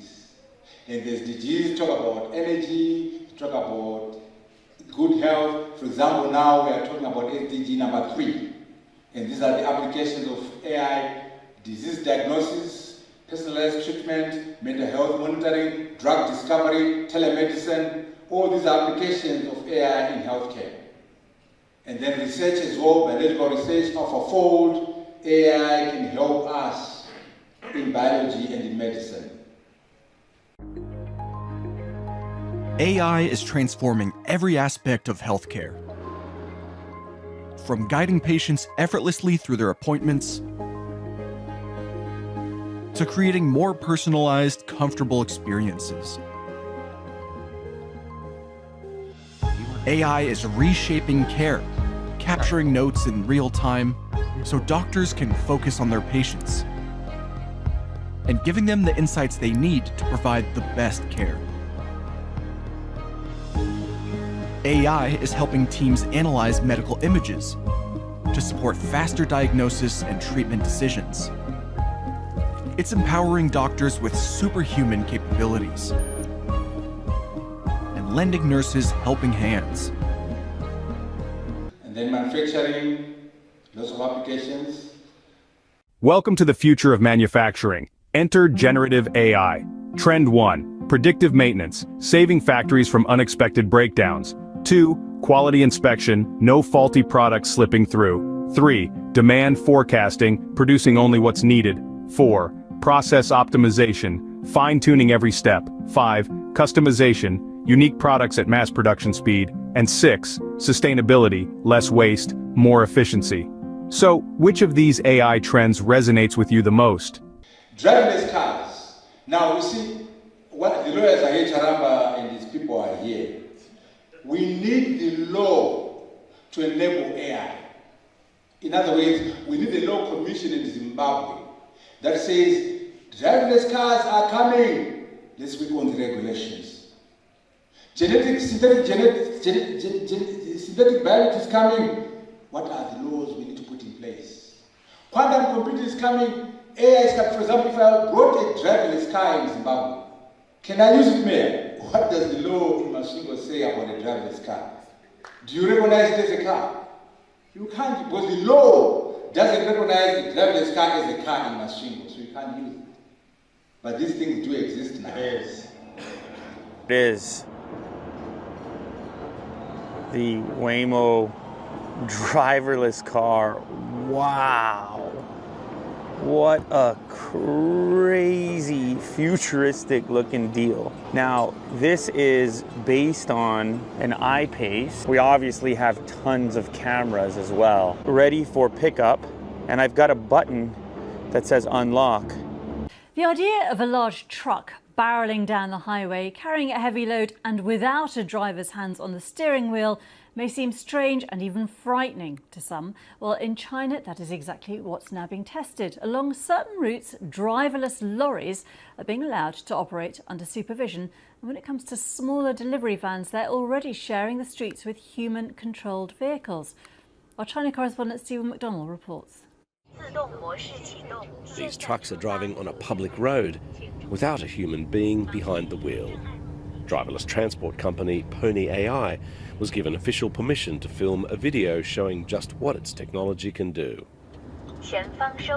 Now it's running a pilot program, making deliveries from Beijing to Tianjin port, which the company showed to the BBC. And then banking, I want to go through the banking and finance. Education, we are GZU, so we need to talk about this, Professor. With AI, every professor, every teacher will have a unique AI teaching assistant. This AI assistant will be aware of your strengths and your weaknesses, and hence will be able to amplify your teaching. So every professor, every teacher will have a unique teaching assistant. Every student from GZU will have a unique AI personal tutor who knows your weaknesses and your strength and is able to assist you. Personalization is a major impact of AI in education. 40 teachers, 40 unique AI assistants. 30 students, 30 unique AI personal tutors. 3 chemistry teachers, 3 different teaching assistants. Why? Because chemistry teacher number 1 might be very strong in organic chemistry and physical, but very poor or weak in inorganic. The other one might be very strong in inorganic and very weak in physical chemistry. So the tutor, or rather the assistant, is developed with the knowledge about the strengths and weaknesses of that particular chemistry teacher. Unique AI teaching assistants. Hi and welcome to our channel. In this video we will talk about the use of artificial intelligence in education. As technology continues to advance, we are seeing more and more ways in which AI is being used to enhance the learning experience. In this video, we will explore some of the ways in which AI is being used in education, as well as the potential benefits and challenges of using AI in the classroom. One of the ways in which AI is being used in education is through personalized learning. With personalized learning, AI algorithms are used to analyze a student's performance and provide customized lesson plans and recommendations for what the student should study next. This can be especially useful for students who may be struggling in a particular subject, as the AI can identify the specific areas where the student needs the most help and provide targeted instruction. Another way in which AI is being used in education is through the development of virtual tutors and teaching assistants. These AI-powered tools can help students with tasks such as homework help, answering questions, and providing feedback on assignments. They can also be used to provide additional support for students who may be struggling to keep up with the rest of the class. AI is also being used in education to assess student progress and identify areas for improvement. So personalization, people. Now remember I said AIT said, we got a problem. People who are using too much ChatGPT are losing their critical thinking. So in academia, we've got to be careful, professors, because if they use too much ChatGPT, they're not learning anything. They'll produce a perfect essay, a perfect program, a perfect project, but they know nothing. But you can't ban ChatGPT. Ask yourself, how can I be an effective teacher even if the student is using ChatGPT? It is something with the calculator. Remember, when the calculator came, I'm sure the math teacher was very upset. But they got to become creative. You give a descriptive question, okay? Before you get to a point where you type in your calculator, you have to analyze things for 2 pages. Then you say, therefore, 10 times 14 over 70 times 13, you get an answer. But to get there, you get 2 pages of analysis. So the math teacher had to be creative to accommodate the calculator. That's why you can take an O-level exam with your calculator and get an F. Because the maths exam is more than testing the calculator. You have to understand, analyze, and then you use your calculator. You can take a maths exam at A-level with your calculator and get an F. The teaching of mathematics was adjusted to ensure that even if you have a calculator, you are going to understand mathematics. So what we are saying at GZU is that your students are going to use ChatGPT. Your duty and obligation is to make sure that even with ChatGPT, they exercise their mind. They got critical thinking in them. Okay? Very important that we do that. And how do you do that? You do that by making sure the quality of the prompts you give it. So for example, here's an example for you professors from GZU. You tell the student, okay, I got a problem for you. When you use ChatGPT, it might be a mathematics problem, it might be a computer program, it could be an essay, whatever it is. Go and use ChatGPT. But I want to know what prompts you're going to give that AI, what instructions they give to the AI, and I'll grade you on those instructions you give that AI. Number 2, I want to see the outcome of the AI system. But more importantly, I want you to critique the AI results. Just give me a perfect essay. Show me the flaws of that essay. Just give me a perfect program. Show me the flaw of that program. More importantly, can you improve it? So you see, if you do that, professor, look at this. I'll give you a little exercise. It's an example of what you have to do in the AI revolution. It can't be business as usual in the academy. Masamba Asia. You can't ban ChatGPT. You can't ban the calculator. You must make sure, even in the presence of AI, the student is learning. This is how you can do it. I want to see what you asked from the machine. What did you tell it? The prompts. I'll grade those, give you 20%. I want to see the outcome you got from the AI system, the essay you got, the program you got. I'll give you 40% of that. But can we criticize it? Can you analyze it? Can you see that if you can do this, you can get 90%, you still got your critical thinking going. Why? Because to do the right prompts, you got to use your brain. To do the critique, you got to use your brain. To improve the AI system answer, you got to use your brain. So we got 60% coming from critical thinking. Okay? That's what we're talking about. Another thing you can do is to say, okay, can you come and defend your ideas? Don't just take the essay, professor. Say, okay, come present. Talk about it. But if you just use AI, you can't talk about it. We don't even know what is in there. So thank you very much. Beautiful essay, but can you present to the class? Discuss it. Don't read. Talk about it. So what that means is the student will go and use AI, but then they have to actually understand the result to be able to defend it orally in the way we defend our PhDs. Remember, we do a viva. You do a viva. It reminds me of my viva at Oxford. You do a viva. They said, so, Mr. Mutambara, emphasis on Mr. Mr. Mutambara, I was defending my PhD. Mr. What are you saying in this which has never been said before? Gov, that's what they asked me. They didn't know that this is the political gangster.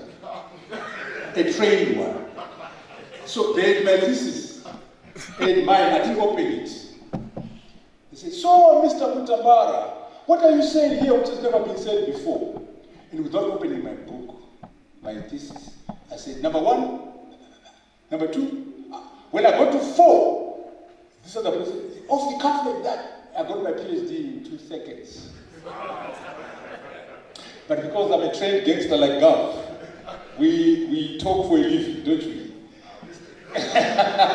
Anyway, I'm emphasizing that you can't just take the assignment or take they must defend it. If they can defend it, then they know. Come on. If they don't worry about ChatGPT, if they can defend it, they're fine. It can't be business as usual. You got to know your story. You can use the governance. I won't talk about this, but governance, your area, please, Mayor and Minister, you can use AI in governance, please. There are things you can do in governance, but I'm rushing now. Governance, all these things are in governance. You can use AI in governance.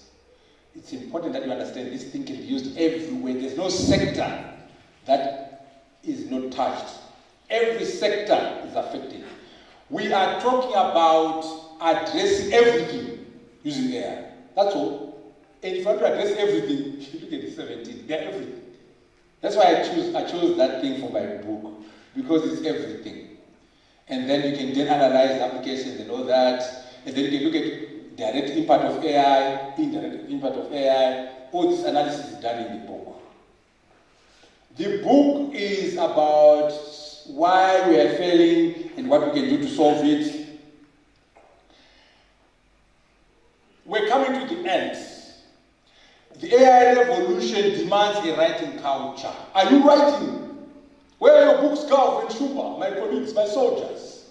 You don't have a pamphlet. Where's the pamphlet? You're like Mugabe who died without a pamphlet. No pamphlet.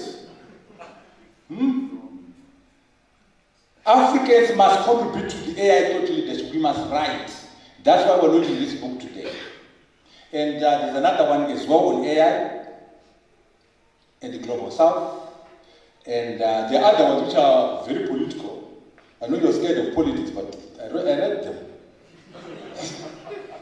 I write them. So this is book number 8.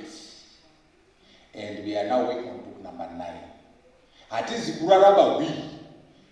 The struggle of writing continues. We also must read other people. Yeah? The Coming Wave, you must read that. Genesis, the cheap ones are all AI books. Harari is an interesting author on Nexus. Rekes was a very good predictor of technology. Singularity is nearer. The NVIDIA way, Jensen's story, and people who are worried about AI, the empire. They are worried about the empire. So we must read all these books. Okay? Why apply AI to SDGs? Because of the transformative power of AI. Yes, there are dangers, yes, there are fears. Let us understand the fears, but let us mitigate them and concentrate on using AI to drive. Use AI to achieve our goals. To do this, we must have urgency. We must make AI work for us by using an ecosystem approach. We must use AI to solve our problems. We must embrace AI not as a nice to have, but as an existential matter. It's a do or die. Adopt AI or die. Remember that. Adopt AI or die. It's a life and death situation. Using AI to achieve SDGs will rise or fall on leadership, political leadership, economic leadership, business leadership, civic society leadership, academic leadership, leadership in doing things and building things, leadership in adopting and creating AI, leadership in participating in the AI and chips industry.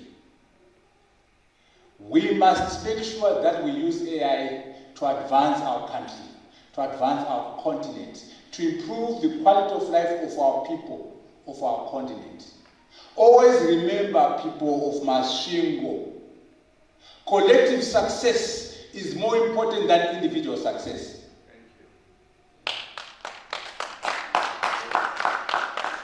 I know some of you say, I don't care about politics, I'm going to be a great engineer, I'm going to be a great advocate, I'm going to be a great professor. Yes, be great in your area as an individual, but make sure that Masvingo succeeds as a city. Make sure Zimbabwe succeeds as a country. Remember, you never be respected as a Zimbabwean until Zimbabwe is done well as a country. Get it from me. I used to go to the forum. I see my father there. During our days when we were running the country, right? My father and I used to run the country. I was running. I don't think you were running the country. Of course, I was running the country. Who was running the country? There was Robert Mugabe. There was Shangrai as Prime Minister. There was Mutambara as Deputy Prime Minister. When the three of them are sitting and discussing, who do you think was going to dominate the discourse? Who was going to dominate the discourse? Anyway, it's in the past. I used to go to the World Economic Forum, and they'll say, then I'll talk. You see, I love talking. And they say, Professor Mutambara, it's very interesting. Where are you from? Then I refuse to answer. I'm coming out of MIT, Oxford, I work for McKinsey and Company. No, those are jobs. This is where you went to school. Where are you from?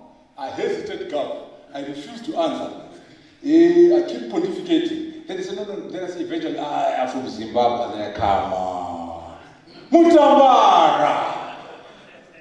If you're that smart, how come your country is messed up? If you are that smart, how come there's cholera in Harare? Mutambara!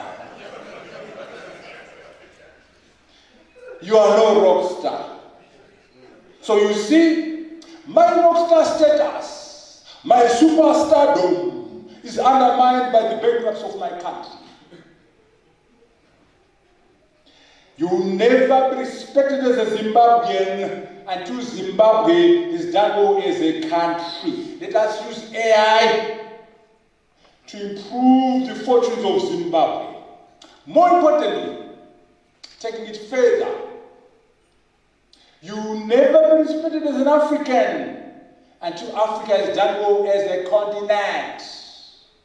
Let us use AI to improve the quality of life of Africans. Let us make Africa a superstar economy. No. Charamba, you are no superstar advocate. Until Masvingo is a superstar city. I thank you so very much. Don't move away from there. We could do better.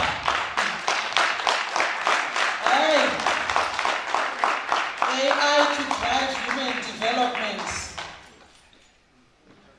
Sustainable development to mean inclusive growth and shared prosperity.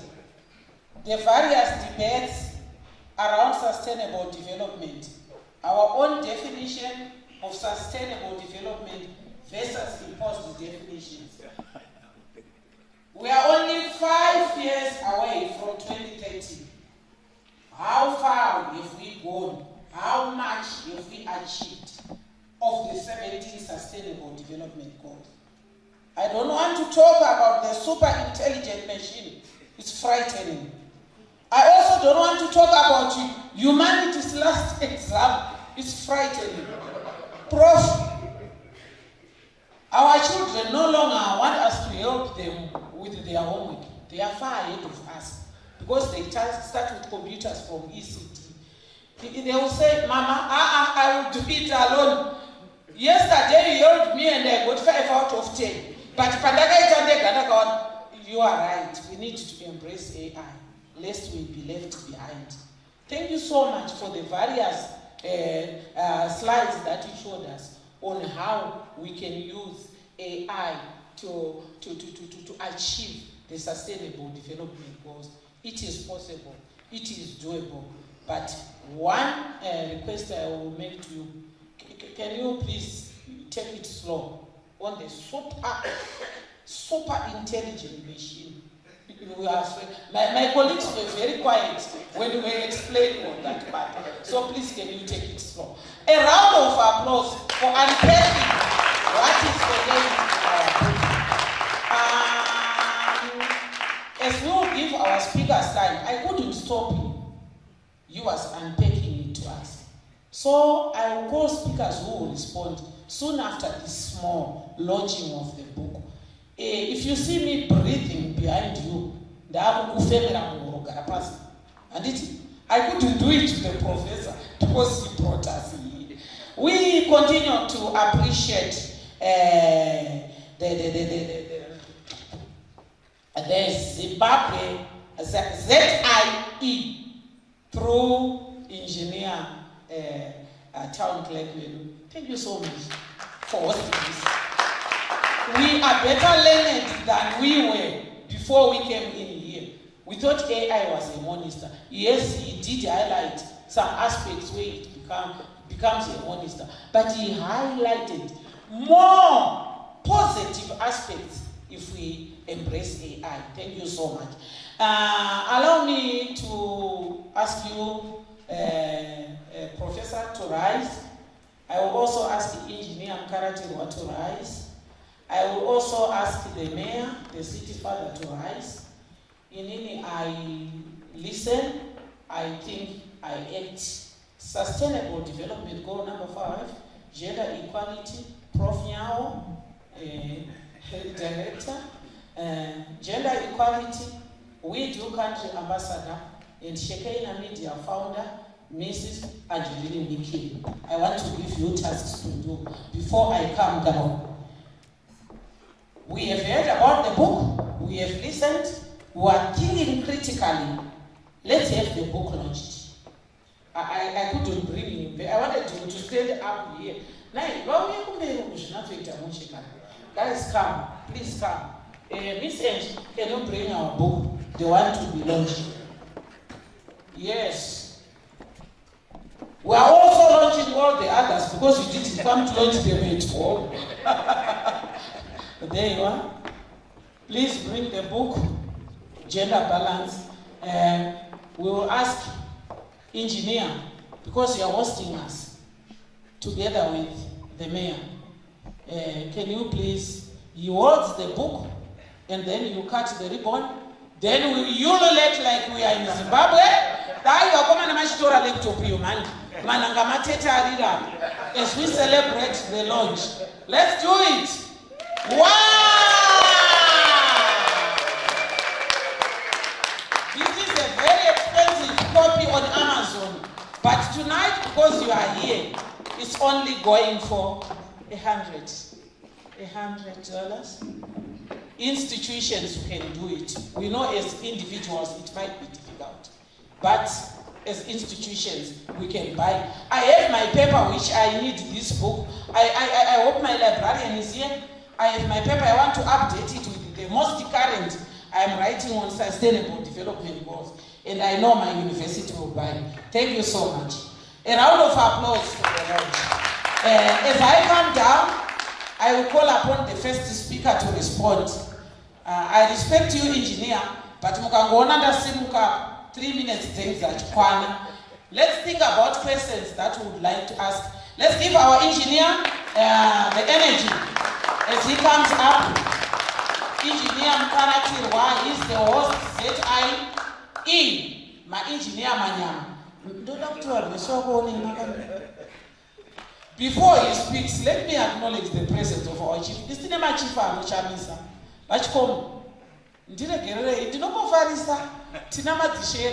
They support this. I know very soon we'll be celebrating something from the chief himself. Thank you. Thank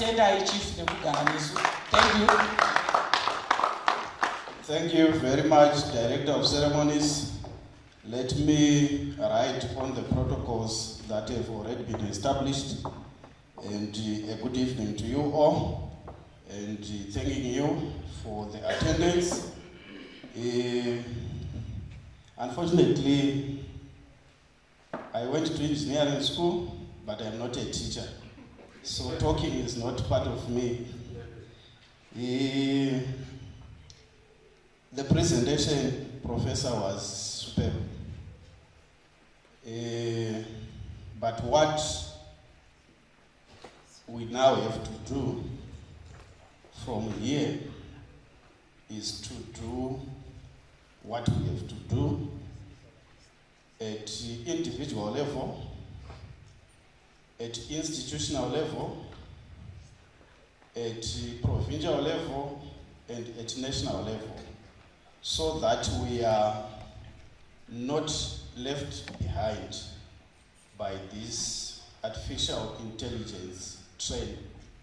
Because whether we like it or not, the fact that we are part of the global village, sometimes we do not have much control over where we'll be going.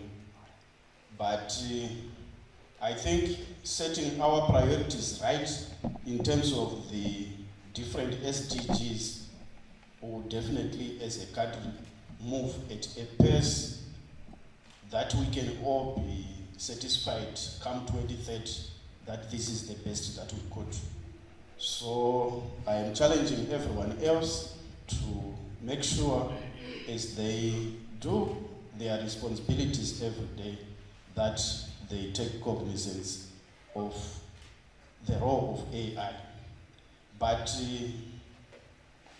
the most critical part is to deal with the risk part, because that the myths that come with AI, and also, of course, you were giving us some fears in some of the slides, but it's reality.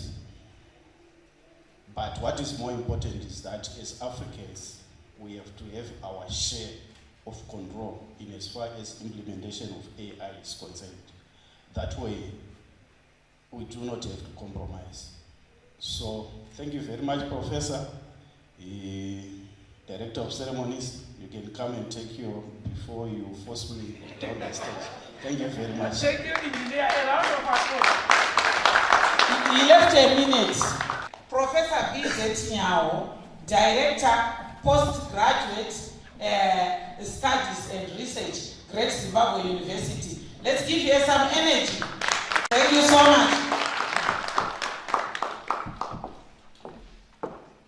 Thank you very much, Professor Nyoni. I will go behind the lectern. It's not in my culture to stand there and have people counting my ribs while I talk. Thank you very much. I will say all protocols observed. Women like selling. I will sell you this ribbon for a fortune, 10 years to come. It was the one that held the book together. Thank you very much. Now, we are here because someone has written. We are here because someone has published. And it's no mean feat, 8 books. Can we clap hands for Prof? If I may check, how many of us have published anything at all this year? Anything at all?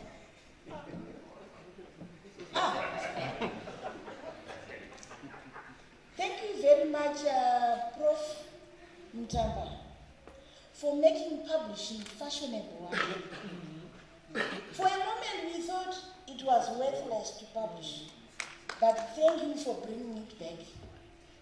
And you now have 8 books, going to your 9th, but I will throw you a challenge and say, before you go to that 9th,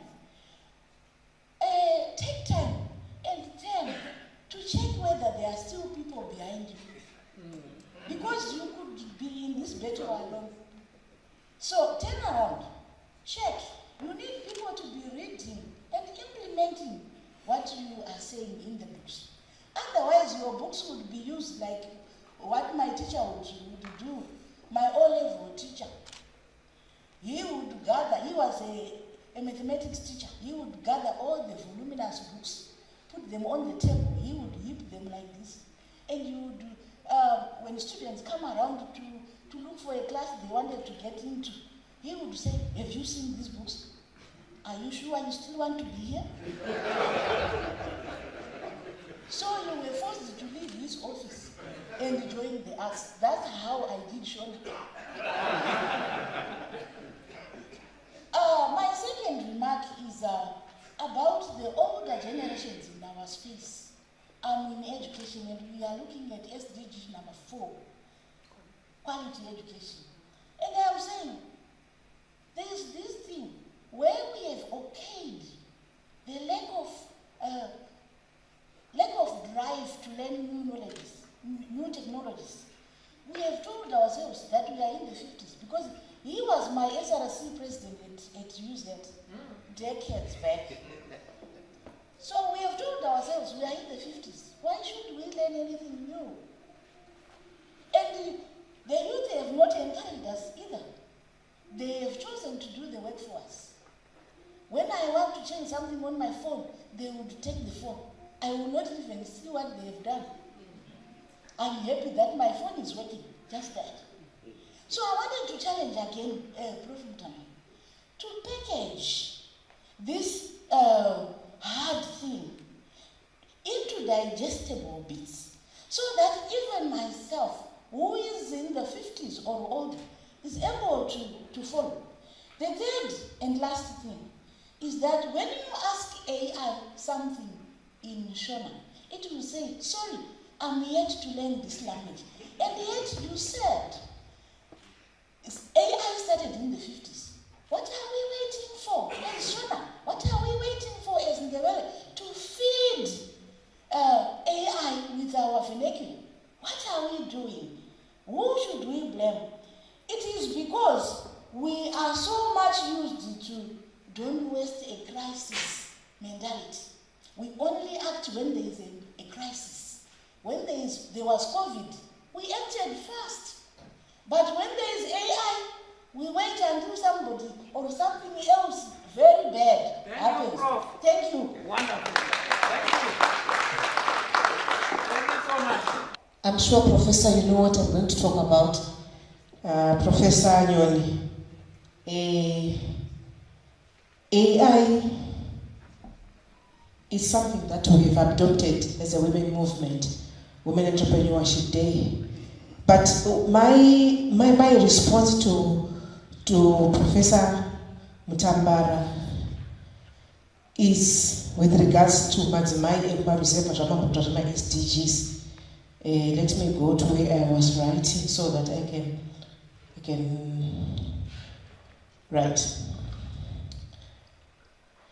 As we discuss AI and the sustainable development goals tonight, we must remember who stand at the center of our communities and our economy, women and girls.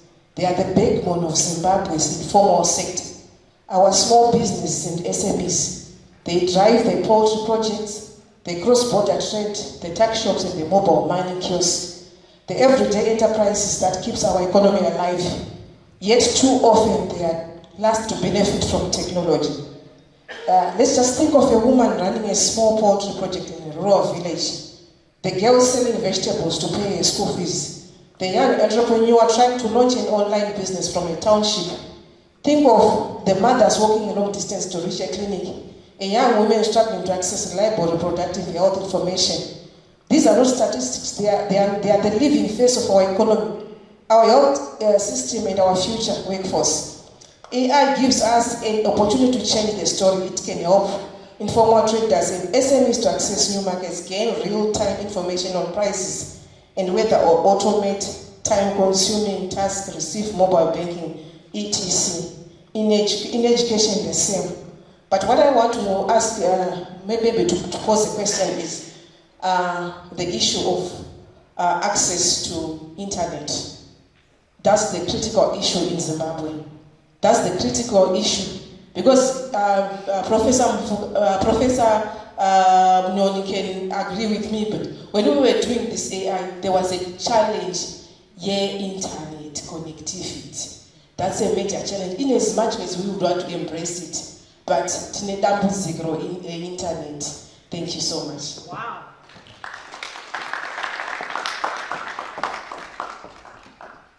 Again, all protocol observed, and I want to thank you, Professor Mutambara, for coming. It's a pleasure to make your acquaintance, and we are delighted for you to accept our invitation to come and spend time with us. Perhaps if I have to boast, Prof, I think I'm the one who brought you to Masvingo. Correct me if I'm wrong.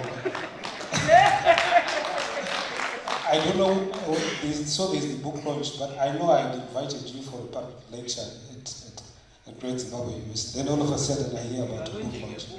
So, yeah, if you allow me to boast. You've got this public persona. And I remember when you were driving here and you were berating me for putting you in Ngoro and stuff like that.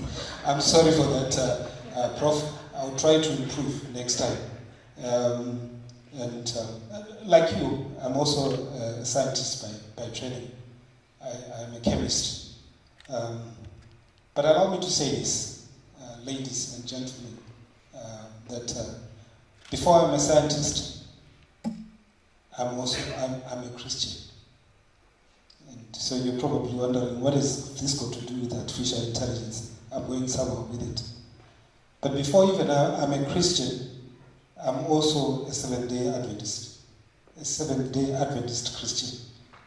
And there's just about 24 million of us globally, which is 1% of the Christian population, and about 0.3% of the entire global population. And here is my worry, Prof, that some of our best scientists in the world, such as you would know, Richard Dawkins and Peter Atkins. I was actually quite fortunate to meet he's at Cambridge. Peter Atkins, he came to Belfast where I was doing my PhD. He came and I took a photo with him. I saw all the students just walk away. I knew Peter Atkins when I was still here in Zimbabwe. But when I was in Belfast, and I saw all the students walking away. Do they know who Peter Atkins is? But very recently, I discovered that he does not believe in God. Okay, and I was quite disappointed. I hold, unlike him, I hold a contrary view, though, and I know I'm not alone. Okay, that faith is not mutually exclusive to science, and I want to really know, particularly from our professor here. Faith is not mutually exclusive to science, and that God, I believe that God is the great scientist, the science that you were revealing here. God is the great scientist because he created the science, right? He created man in his image, and we are creating artificial intelligence. I don't know in our image. I think those are some of the questions that have got to be answered. And according to Benoit Gordon, unfortunately he has passed away, science reveals the nature that God has created. That's what he says. And as I'm finishing, Prof, the very same Isaac Newton, who gave us the laws of physics, believed in the second coming of Christ, Jesus. And he wrote more about the Bible than he wrote about science. In fact, the derivation of the third law of motion, which is to force there's an equal opposite force, was an inspiration from the Bible. And I'll read for you. He said it's in Proverbs 26 verse 2. It says, as the bird by wandering and as the swallow by flying, so the curse causeless shall not come. Right? So here's my question now in relation to artificial intelligence. Where does this all fit? As I seem to see that mankind, in coming up with all these superlatives, is playing God. Very wonderful work that you've done, Prof. But is is there the very slightest chance that we could be playing God? Thank you, Thank you for... The Adventistic Christian is not just an ordinary Christian. He's an Adventist one. Your question will be answered later. Ladies and gentlemen. Okay, whilst my phone is switching on, I just want to say something. I just want to tell a story. So I'll start by telling a story. The story is once I attempted to be a research scholar in a certain nation. And when I came up with a research topic, I was told my research topic is very good, but it will not be useful in your country. I was told by my fellow countrymen whom I was in a class with. Reasons being, number one, in your country, there is no ZES.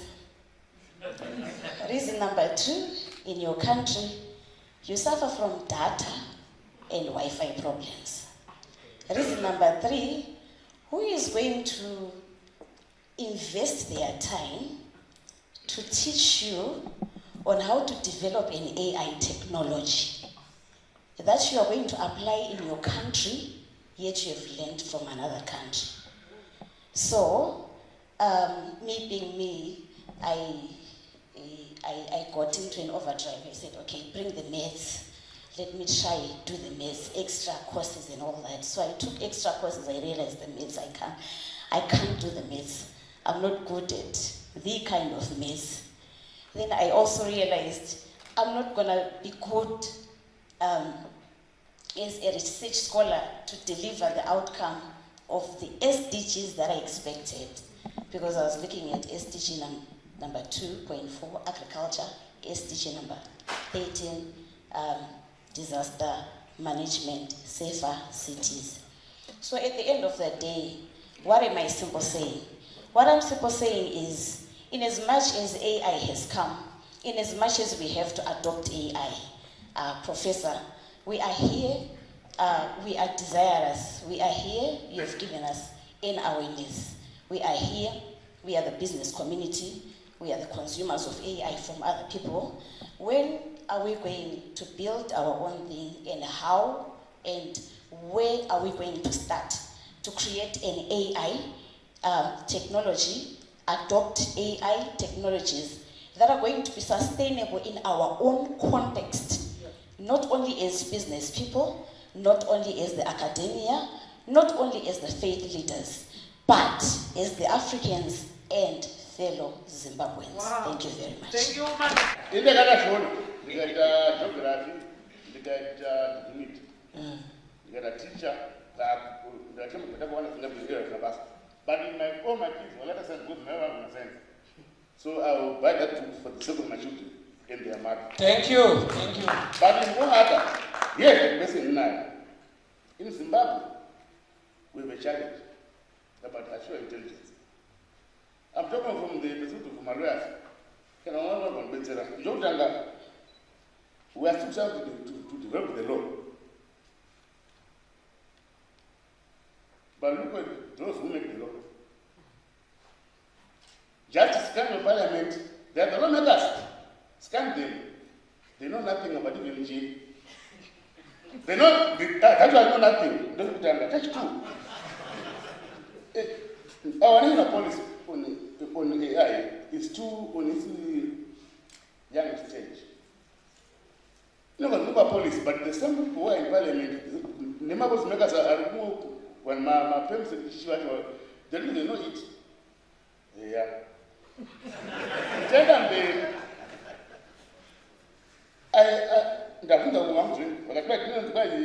Zimbabwe Artificial Intelligence Regulatory Authority.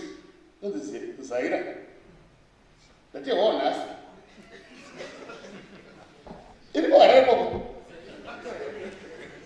But look at where the problem is.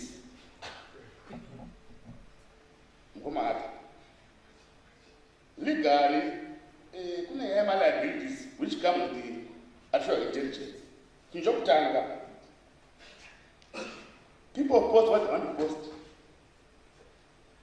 Whether it's WhatsApp, whether it's whatever but you never understand. But we know nothing going on. What should we do? Legal government to govern AI in the country. Where would it start? When even those who make law don't even know about it.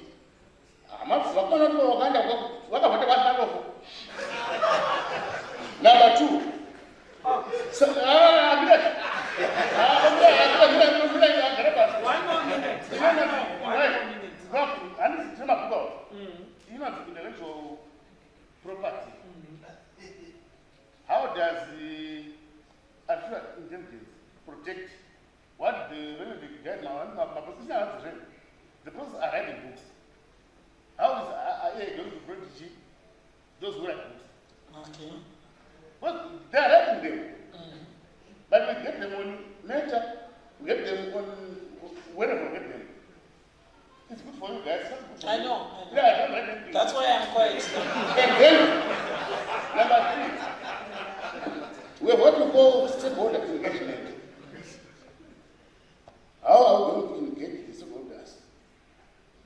The writers, the readers, the beneficiaries, the sources. We don't have any legal machinery to protect those who are involved. But you write, and the without tender. But you know that I can get that one.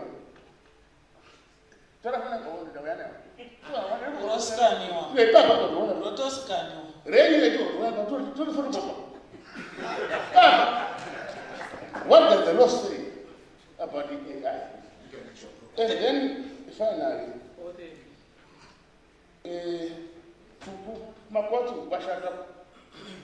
children's items, where I'm not talking about it. I was not my fire, I was not my reports. Everything is going, papers goes to AI. How is it mitigated? Who wants to have maintenance issues? Go to items, which is an AI issue. Thank you so much, Advocate. Those are the last 5 minutes.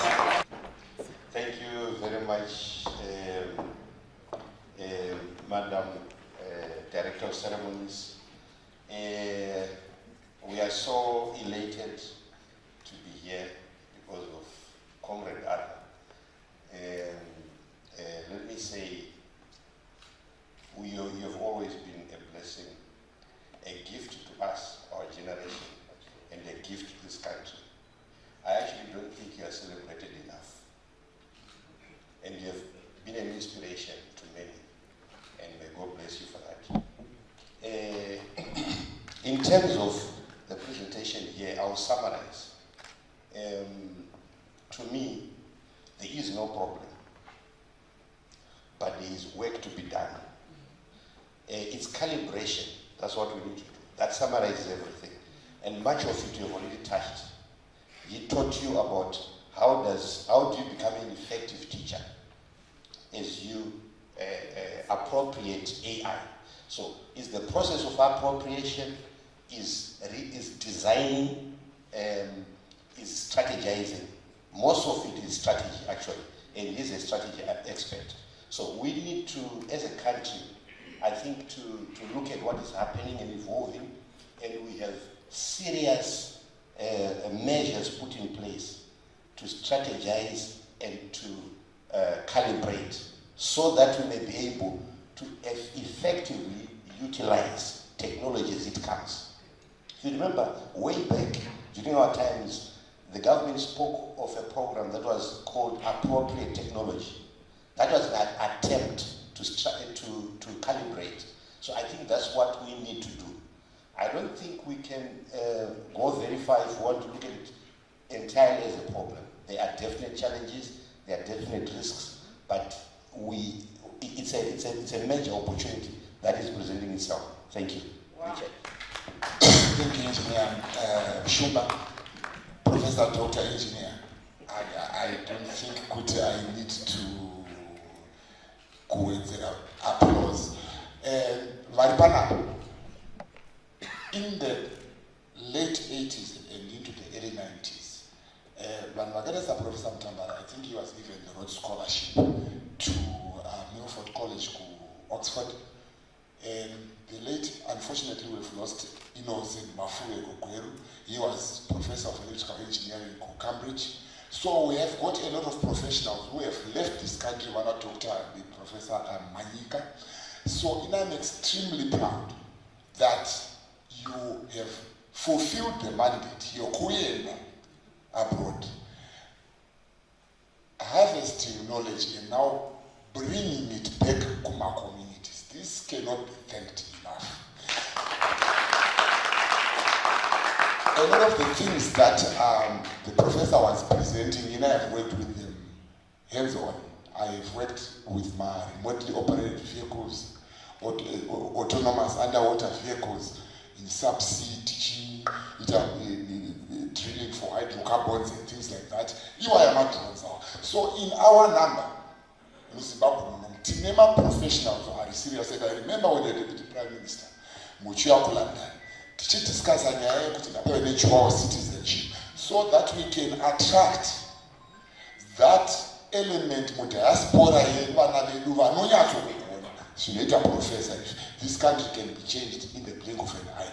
Now to quickly scramble through Shakafita, in Basaram Babu University, I also tower in ordinary language could you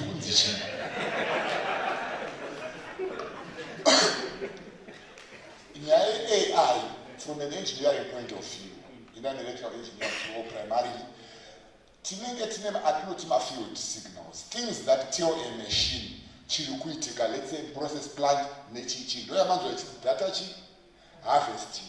So my universities can already start harvesting data. I know if you look at my question, you can see some kind of survey, you tick my box, we can start harvesting data. I'll just give one example before giving you back the microphone. Munona, let's say in terms of produce some drugs and medicine. But we are not yet at the stage you put in university, a faculty at university. You teach a grab what's one of them show, right? We know about Chakati, we etc. etc. And this more, yes, and show, right? Then Pochaba, my machines, whether it's spectrography or whatever, to isolate my medicinal components. And it, so she said, you for instance, can have a medicinal farm. And it in my way down the tender our pills. As you harvest the data, you put it on a database. And it then computer department algorithm. So I hope, Professor, that you left in the time you come field engineering. Don't go office. Don't have to sell so thank you very much.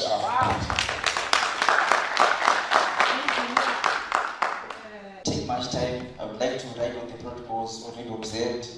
I just want to highlight a few issues about what has been said. I think one of the most important things that has been highlighted is the fact that sometimes we just have trust in people who do certain things. So some of the times we just rely on what we are given, or we just rely on what is being provided. But I think tonight we've been given a challenge that even as we see these technologies coming up, even as we see AI coming up, it's not just for us to just wait and consume what is being provided, but we are supposed to be innovative even as Africans and produce something that is tailor-made for our systems. So I think it's just a challenge to us all that we should take up this challenge to produce tailor-made solutions for our communities. Thank you. Thank you so much. My name is Thomas Mbetu. I'm here to represent the MP. I'm not the MP. You might think it's a transfiguration. It's not. Honorable Mureri remains Honorable Mureri. I remain Thomas Mbetu. This is a message from him. It's on me. I think I'm the only one out here speaking on behalf of the Right Honorable MP, Advocate Mureri. He gave an apology. He was supposed to be here personally, but he has commitments in Harare at Parliament. So I'll just read his brief presentation here. He says, "It is with a profound sense of purpose that I address you today. My sincere apologies. I wanted to be here personally, but due to commitments at Parliament, I can't be here today. to launch this book, Deploying Artificial Intelligence to Achieve the UN Sustainable Development Goals. While I cannot be personal with you here, my spirit is with you and I support this project in Masvingo Urban. When we speak of the UN Sustainable Development Goals, eradicating poverty, ensuring quality education, promoting good health, and creating sustainable cities, we are not speaking of an abstract global targets. We are simply describing our very mandate you elected us to be in Parliament. This book presents to us a new tool, artificial intelligence. Some may ask, what does this have to do with us? It has everything to do with us. Imagine if we could have a system here in Masvingo. I hear I'm directing to the mayor and the engineer here, where we have urban traffic patterns allowing us to design smarter public transport routes and reduce congestion. If you are a resident of Masvingo, you agree with me that at times around 4 or 6 there at the bridge, we have very serious congestion. So this will speak to SDG 11, where we speak about the sustainable cities and communities. Imagine also if we can have personalized digital learning tools for our students in Mujeko, bridging the resource gap and giving every child the world-class education. This again speaks to SDG 4, quality education. My role, therefore, as MP for Masvingo Urban is to champion and adopt these technologies. It is to advocate in Parliament for the policies that foster innovation, digital inclusion, working with Masvingo City Council, because this is where we are closer to. We are closer to Masvingo City Council. So this, when we partner with Masvingo City Council, I think it will be a brainer. This book is not just a collection of pages. It is a seed, a call to action for our policymakers, our educators, our entrepreneurs, and the youth. I encourage everyone to read this important book. Not only read it, when we read it, let's analyze it. Not only analyze it, let's apply the wisdom in the book. I thank you. I look forward to engaging with you in the affordable time coming if I'm given an opportunity again. This is under my hand, Honorable Martin Mureri, Masvingo Urban MP. I thank you. So what you find, they are following in your footsteps, work with them. 3 persons. The first 3 persons, Mukamonoka, make them brief. Ndina question ndinongotenda shumba. Zigauke chakabvenya dzashumba yekarimera. Mutape yavakarimera mutete wakafire garwe. Vari garwe kwa Mutambara chidambani chesena. Munhu ndiri mumba ndapinde musango ndave zibuka. Giti guru gara ramasango bwenje bwenshumba. Mwerambwa vanoire mukabonga chibwa. Shangungurudza debwerewo sirinofuba musi webira. Muriyo ere bare mbabvu, muriyo ere munyavi. Muriyo ere kwa Mutambara kune nyembe yabapiro. Pavanotambe bira vakazumbura kukumura kuti gwe. Vachiridze ngoma nemidzonga yenyama ndauwe. Wonderful. A round of applause. Konasi vakamiririra mambosha. Vakamiririra mambo vati chivanhu hachina kufamba. Tinokutendai mambo in absentia. Ya, ili ndafara zvakanyanya. Mukoma Mutambara murume uyo achipo chokwadi. Mukomana uyo aiti akatorwa ne government vachimbokuranga mbichana. Pamsora iko. Andokasira. Alright. Ndakwenda pamubvunzo. Ndafara kufara kwangu kuona mukoma wangu. Mubvunzo wangu ndokudai.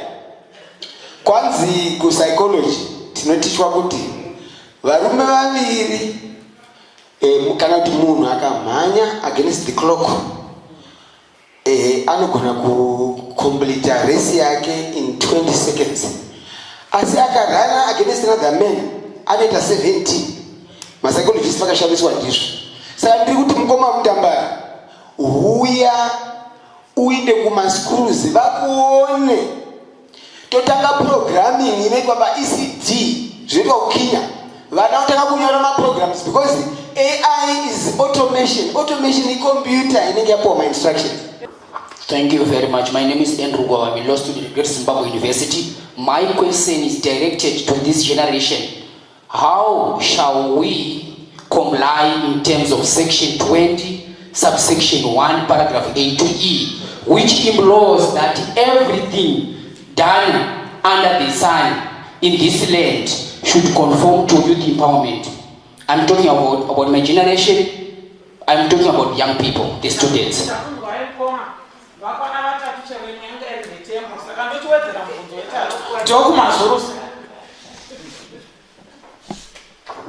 Okay, thank you very much, Prof. I enjoyed the presentation by the professor, Professor Mutambara, who is also a friend of mine. My concern, I don't know if I missed it, because I think we were expecting some guidelines on the responsible use of AI, because that's where it is very important to most people, so that people don't go astray, people can protect themselves. So I don't know if there's any way in the book where there are guidelines on responsible use of AI. Thank you. Last one. No, I'll take the next round. You will be the first one. Over to you, Prof. Okay. Right. You know, ihama yangu hiyo mambo hiyo. Zimbabwe yetu isusu. Right? But I'm so impressed mambo kunuzi ya history yakaona ora. Nuzi barambavu. Barambavu Zimbabwe yetu isusu. Topinda through mkona wanu mchara. Kozo kuda mnanosi chikomo. Chikomo. Anabara mchara. Anabara charima. Obara munyavi. Mutambara. Saka ihama yangu ikwe. And you know say history. And afara chazo mama. Papiro. Bakutemi Afrika. Papiro munyavi. So munyavi. Akarwisa kuti aite mambo kwa vaisi papiro goza kwazo karapasi akatambarara zikazi you are the victorious one. You don't need to fight anymore. You are now called Mutambara. Munyavi papiro. Ari mwana wani wa Charima. Charima chibarwa ndiani? Ndi Mavama. Mavama chibarwa ndiani? Chikomo rapo. Anyway, thank you very much, Mambo Ndafara. Don't go put that together right. It is very ambitious and very vain. Reno Zero, the AG of Mutambara story from 1645 AD. Ndakatsvaga history yangu 9 generations above my father. Tubarambavu. Murupazwa. Tubarambavu mkona wanu mchara ndosvika pana chikomo. Mavami. Charima. Papiro Mutambara. This is the great grandfather wangu. Iye papiro yona anobara sekuru wangu anozi Mariji. Mariji obara Filmon. Baba wangu. Ndodzika pane imini manje kuita autobiography manje. So the first 4 chapters andimo mubhuku. The AG of Mutambara story from 1645 AD. Saka tinoona kugara pasi pochinje manotsi asi ndafara kuti muri kuziye gwaro vachikomo zibabara mbisu. Anyway, thank you so very much Mambo Chikomo. Nyaya yawataura iyo ye-ECD, very important my brother. Right now in September, this last September, China yakataura kuti we are going to teach AI from 6 years. Mandatory in China. We are going to empower the young people with AI skills from ECD from 6 years going up. When they announced that, the Americans through Trump said we are going to do the same. So it's very important that we start teaching AI from a younger age, when they're still impressionable, when they can still learn. When you're older, you are very technophobic. Makucha technology.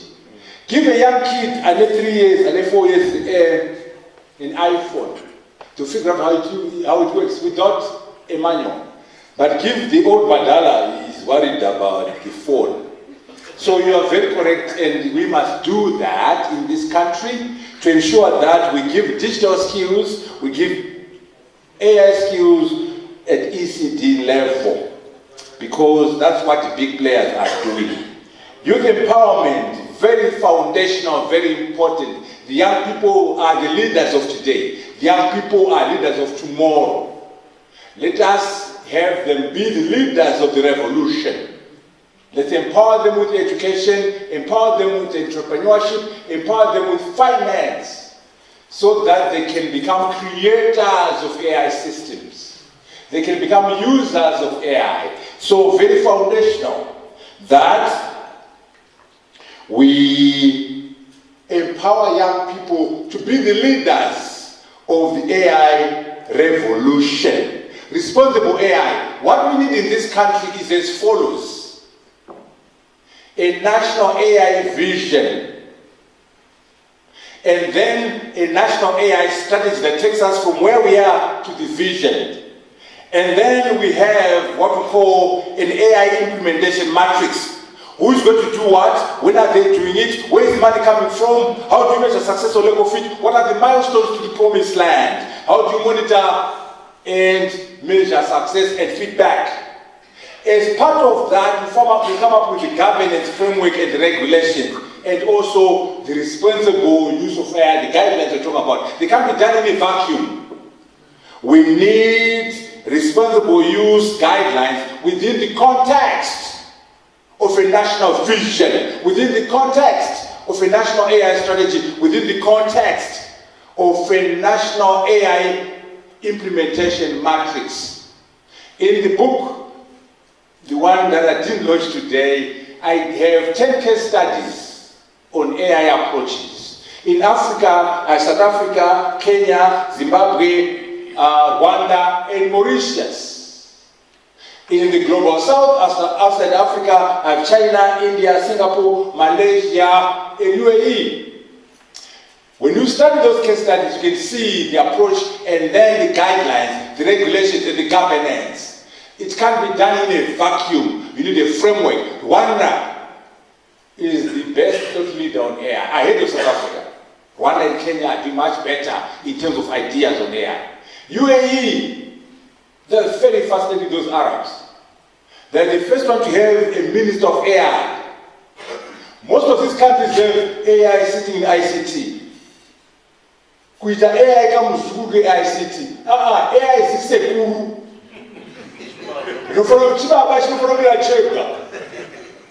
A minister of AI. That's UAE for you. A minister who thinks and sleeps AI, they go to cabinet to talk about AI, they report on AI and nothing else. That's what's happening in the UAE. Now there are about 3-4 countries now which have gone that way. The idea is to raise the profile of AI, to have the AI minister report to the president directly, and all they do as a minister is AI. In that context, you address the matters of governance, guidelines, and so on, but you need the national AI vision. You need the national AI strategy. You need the national AI implementation matrix. As you need the same at SADC. The SADC AI vision, the SADC AI strategy, the SADC AI implementation matrix. As you need to go to the continent. In Africa AI vision, in Africa, in AI strategy, in Africa, implementation matters. Those 3 layers, country, region, and continent must talk to each other dynamically, influencing each other. Professor,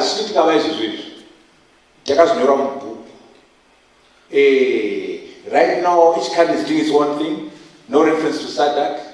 SADC is doing some things, no reference to country. A is doing something, no reference to. We need a dynamic model that says the country must talk to the region must talk to the country must talk to the continent must talk to the country, and the continent must talk to the region. 3 layers. If we're going to succeed and come up with a framework. So we recommend that in this book and the other book as well. But you are very correct, we need an idea on responsible. Let me take the other 3 and then I'll answer the questions from the colleagues. Thank you, Prof. Mr. Mabuta, works 1, 2, 3. Pass it 4, Prof. It's okay. So the 2 of you. So 1, 2, 3, 4. Thank you. Guta works first. Andifunzi zvakawanda.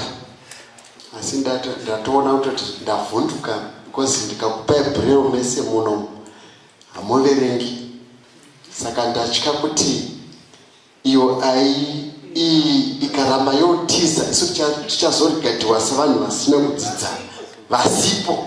Ndozvandaona kuti apa tichazotoita vanhu vasipo tikasazvichenjerera. Ende ndoshakuti kuti nemhaka yevana vatinoendesa kuna naUSA kuna naChina vachinodzidza vari kunodzidzei kana vasingadzidzi zvinhu izvi vari kuita vachimbonodzidzei. Ndofunga tofanira kuita revisit policy yedu kuti vana vedu vanodzidza zvinhu izvi nokuti vane mascholarship avari kuita. Asi mubvunzo wangu ndokuti ndakaona chisikana chivhizita chainzi Sophia chakaudzwa muZimbabwe kuHarare. What was the purpose of Sophia visiting Zimbabwe? Was they responding to AI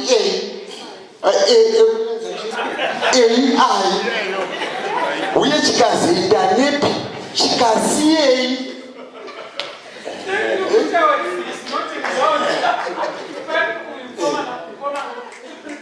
chairara muhotera. Okay, my name is Linton. Here is my question like this. Actually, I heard some other researches about the government policies. It took years for something to be met.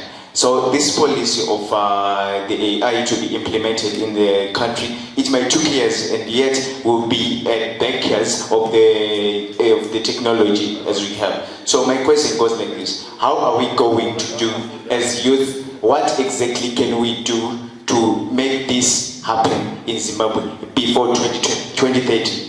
By this. You can start by running with the mic there.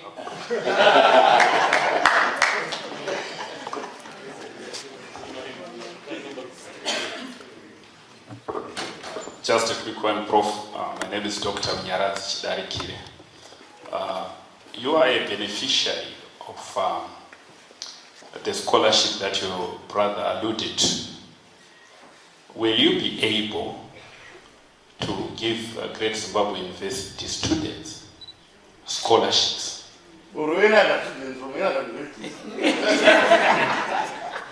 In a way to inspire them to be like you in terms of learning and studying artificial intelligence in the context of the economic hardships that we are currently going through. I teach health and life skills at Great Zimbabwe. Majority of our students are dropping out due to lack of funds. Will you provide a Mutambara scholarship in Great Zimbabwe as a way to appreciate that we have hosted you? Secondly, this is kind of personal. I've observed you through the government of national unity. You always put black suits. Is there anything in black suit? I've never seen you putting any color, even now. Thank you very much.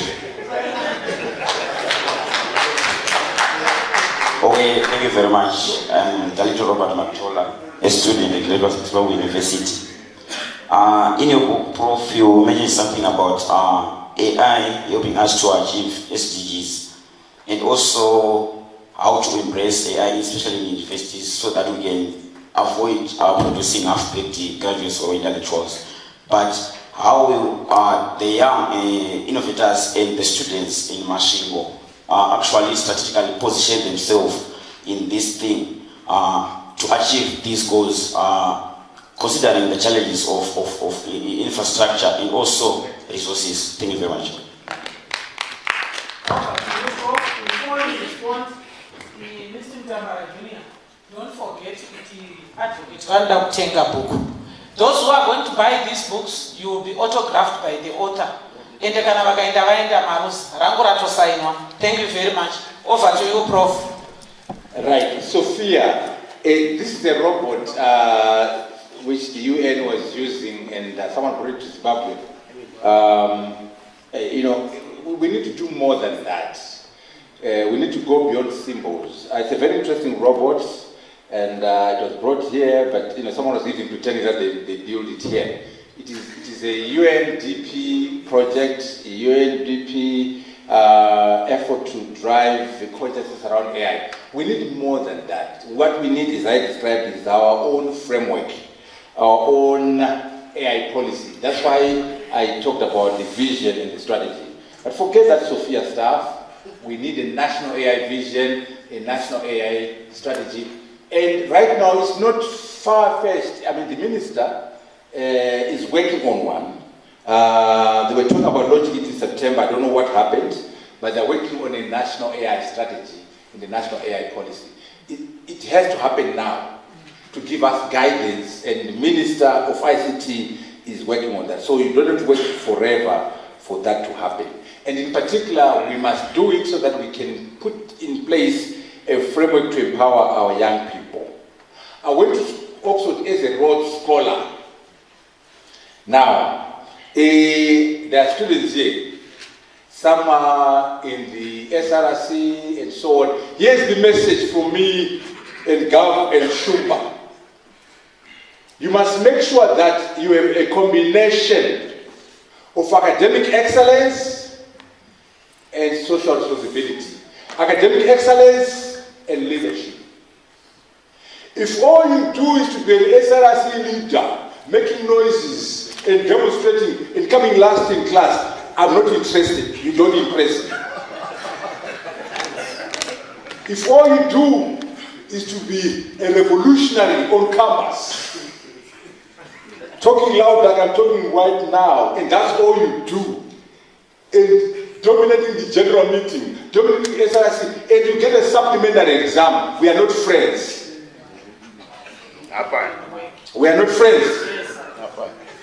What I want to see is someone who's SRC president and number one in class. SRC president and a first class degree. Then we are friends. A combination of academic excellence and social responsibility. Academic excellence and revolutionary zeal.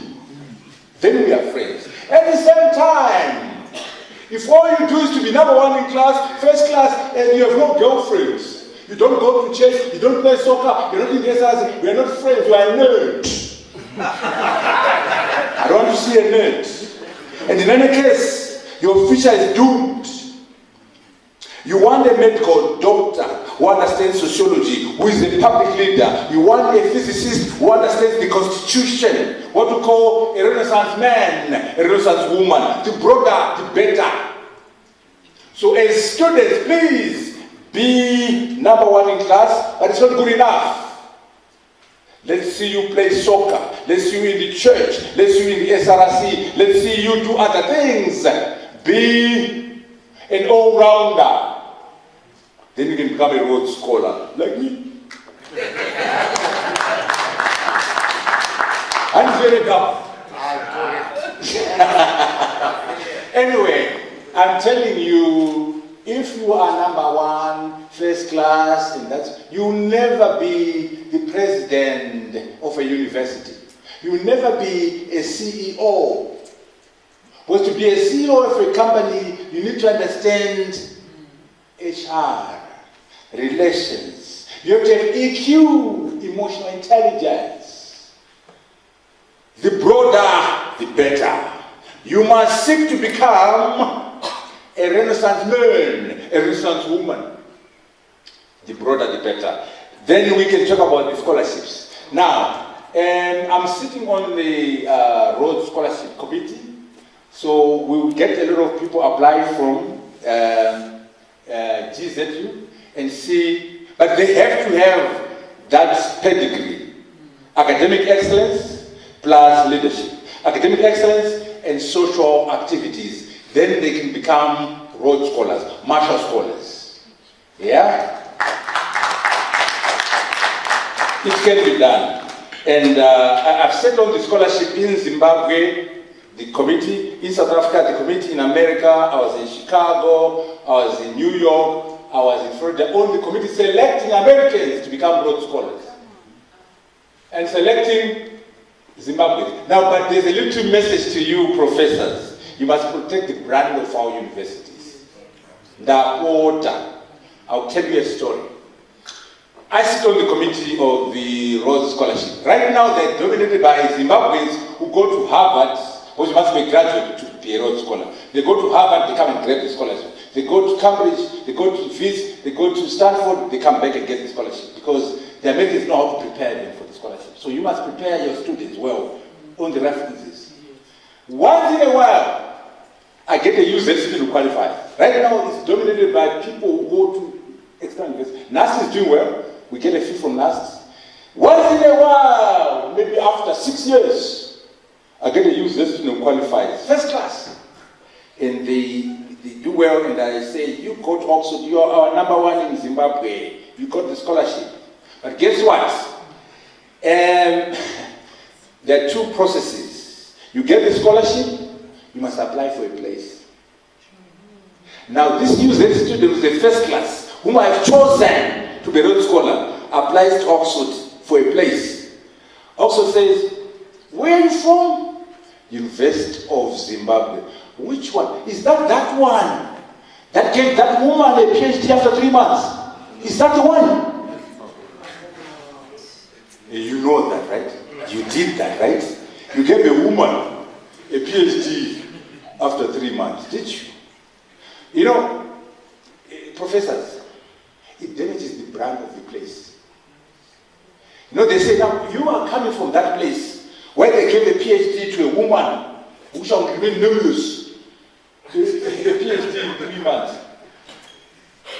Is this a first class? Is it really a first class? We're not sure. It could be a third. Chimoyela also did Oxford University. Kuna knows Brooks, Oxford Brooks, which is a polytechnic.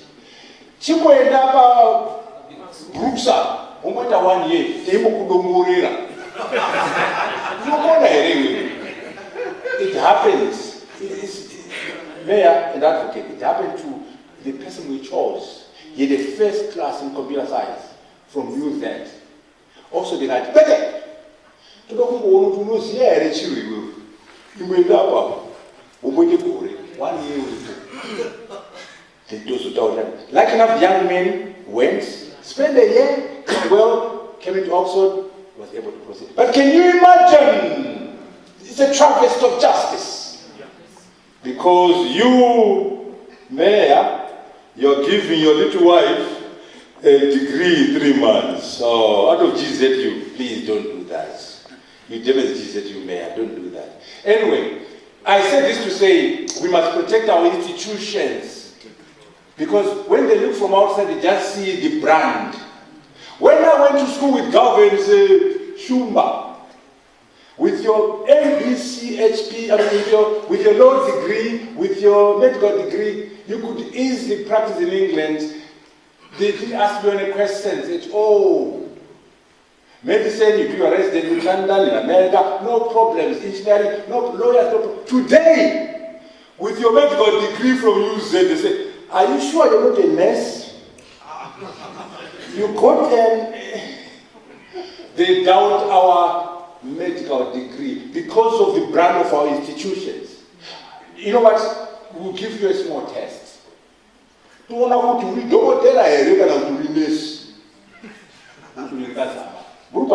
Now, during our time when we were short callers and bowlers, we would walk into America, walk into England, our degrees were not questioned. UZ was the university. Today, I can't say the same. So we must work on protecting the brand of GZU, the brand of NAST, the brand of NSU, the brand of UZ must be protected because we ruin the opportunities for young people. I've seen this. What we do then, we try to tell them, no, look, you know, use it is okay, man, you know. But still, I'm coming from a weak position.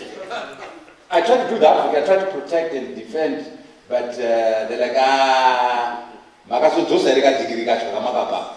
Umakapa ukazo. Makamtorera ere. Makamtorera ere kama makapa PhD after 3 months. Makaso katora. You know, I'm saying to Rakamunduri Nikatamuziko. Anyway, we must work on that. Mutambara scholarship, that's a good idea. The Mutambara, but in Mutkaka, we are not trust. See, this is another problem with this country. Mutambara. Sometimes when very too sensitive, it's not technology, yes. AI technology. Would ask them as one to power. You wanted to you know, Maya Mapuasino police. Why? You would dog engineering again. Like I see, I also want to see it. May also want it. Again. What are you talking? Anyway, sometimes we worry too much. Yes, I want to do that. If you can have me. I would want to assist and set up a scholarship, but you must be glad to have me. Don't worry too much about other things. Damn technology. Mapupa angu amaona 8 and 3 no politics, 5 day engineering, which is bigger 5 for 3. The chief you advocate of Anyway, I'm more of an engineer than a political gladiator who's working to be a gangster when I want to. I'm an engineer, I believe in rocket science, and I'm pursuing rocket science for now. Please, Musane Vumbuka Babi. Now, let's see, I can go fake us. Who put the shape with you? Students. Now, students, here's the message here, students. You must make sure that you master financial literacy. I'll speak tomorrow at GZU. We must make financial literacy a required subject for everyone. If you're doing Shona, philosophy, sociology, engineering, medicine, science, you must do financial literacy as a subject. Number 2, you must do digital skills as a subject. You must do AI as a mandatory subject. You must do entrepreneurship as a mandatory subject. If you are doing English, you are doing Tebele, you are doing engineering, you must do entrepreneurship as a subject. So that as a young person, if you master financial literacy, if you master entrepreneurship, if you master digital skills, if you master AI, the sky is the limit.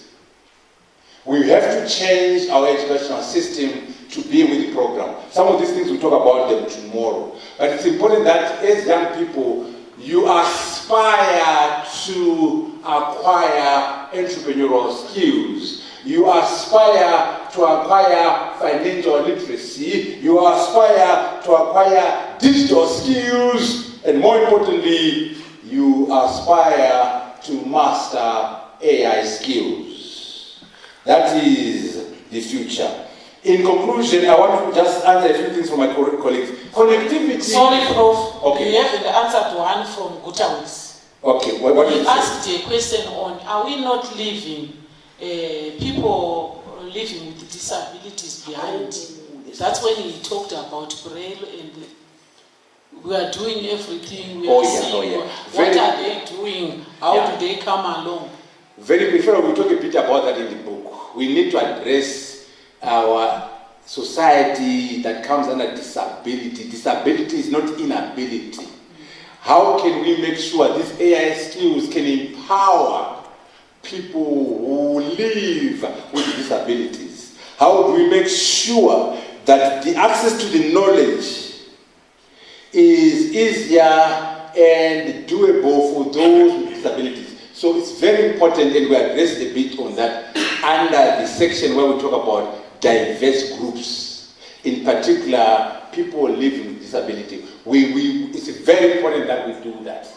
And also we look at the issue of gender, we look at the issue of diversity in general should be addressed and driven by AI. So very important point around disability.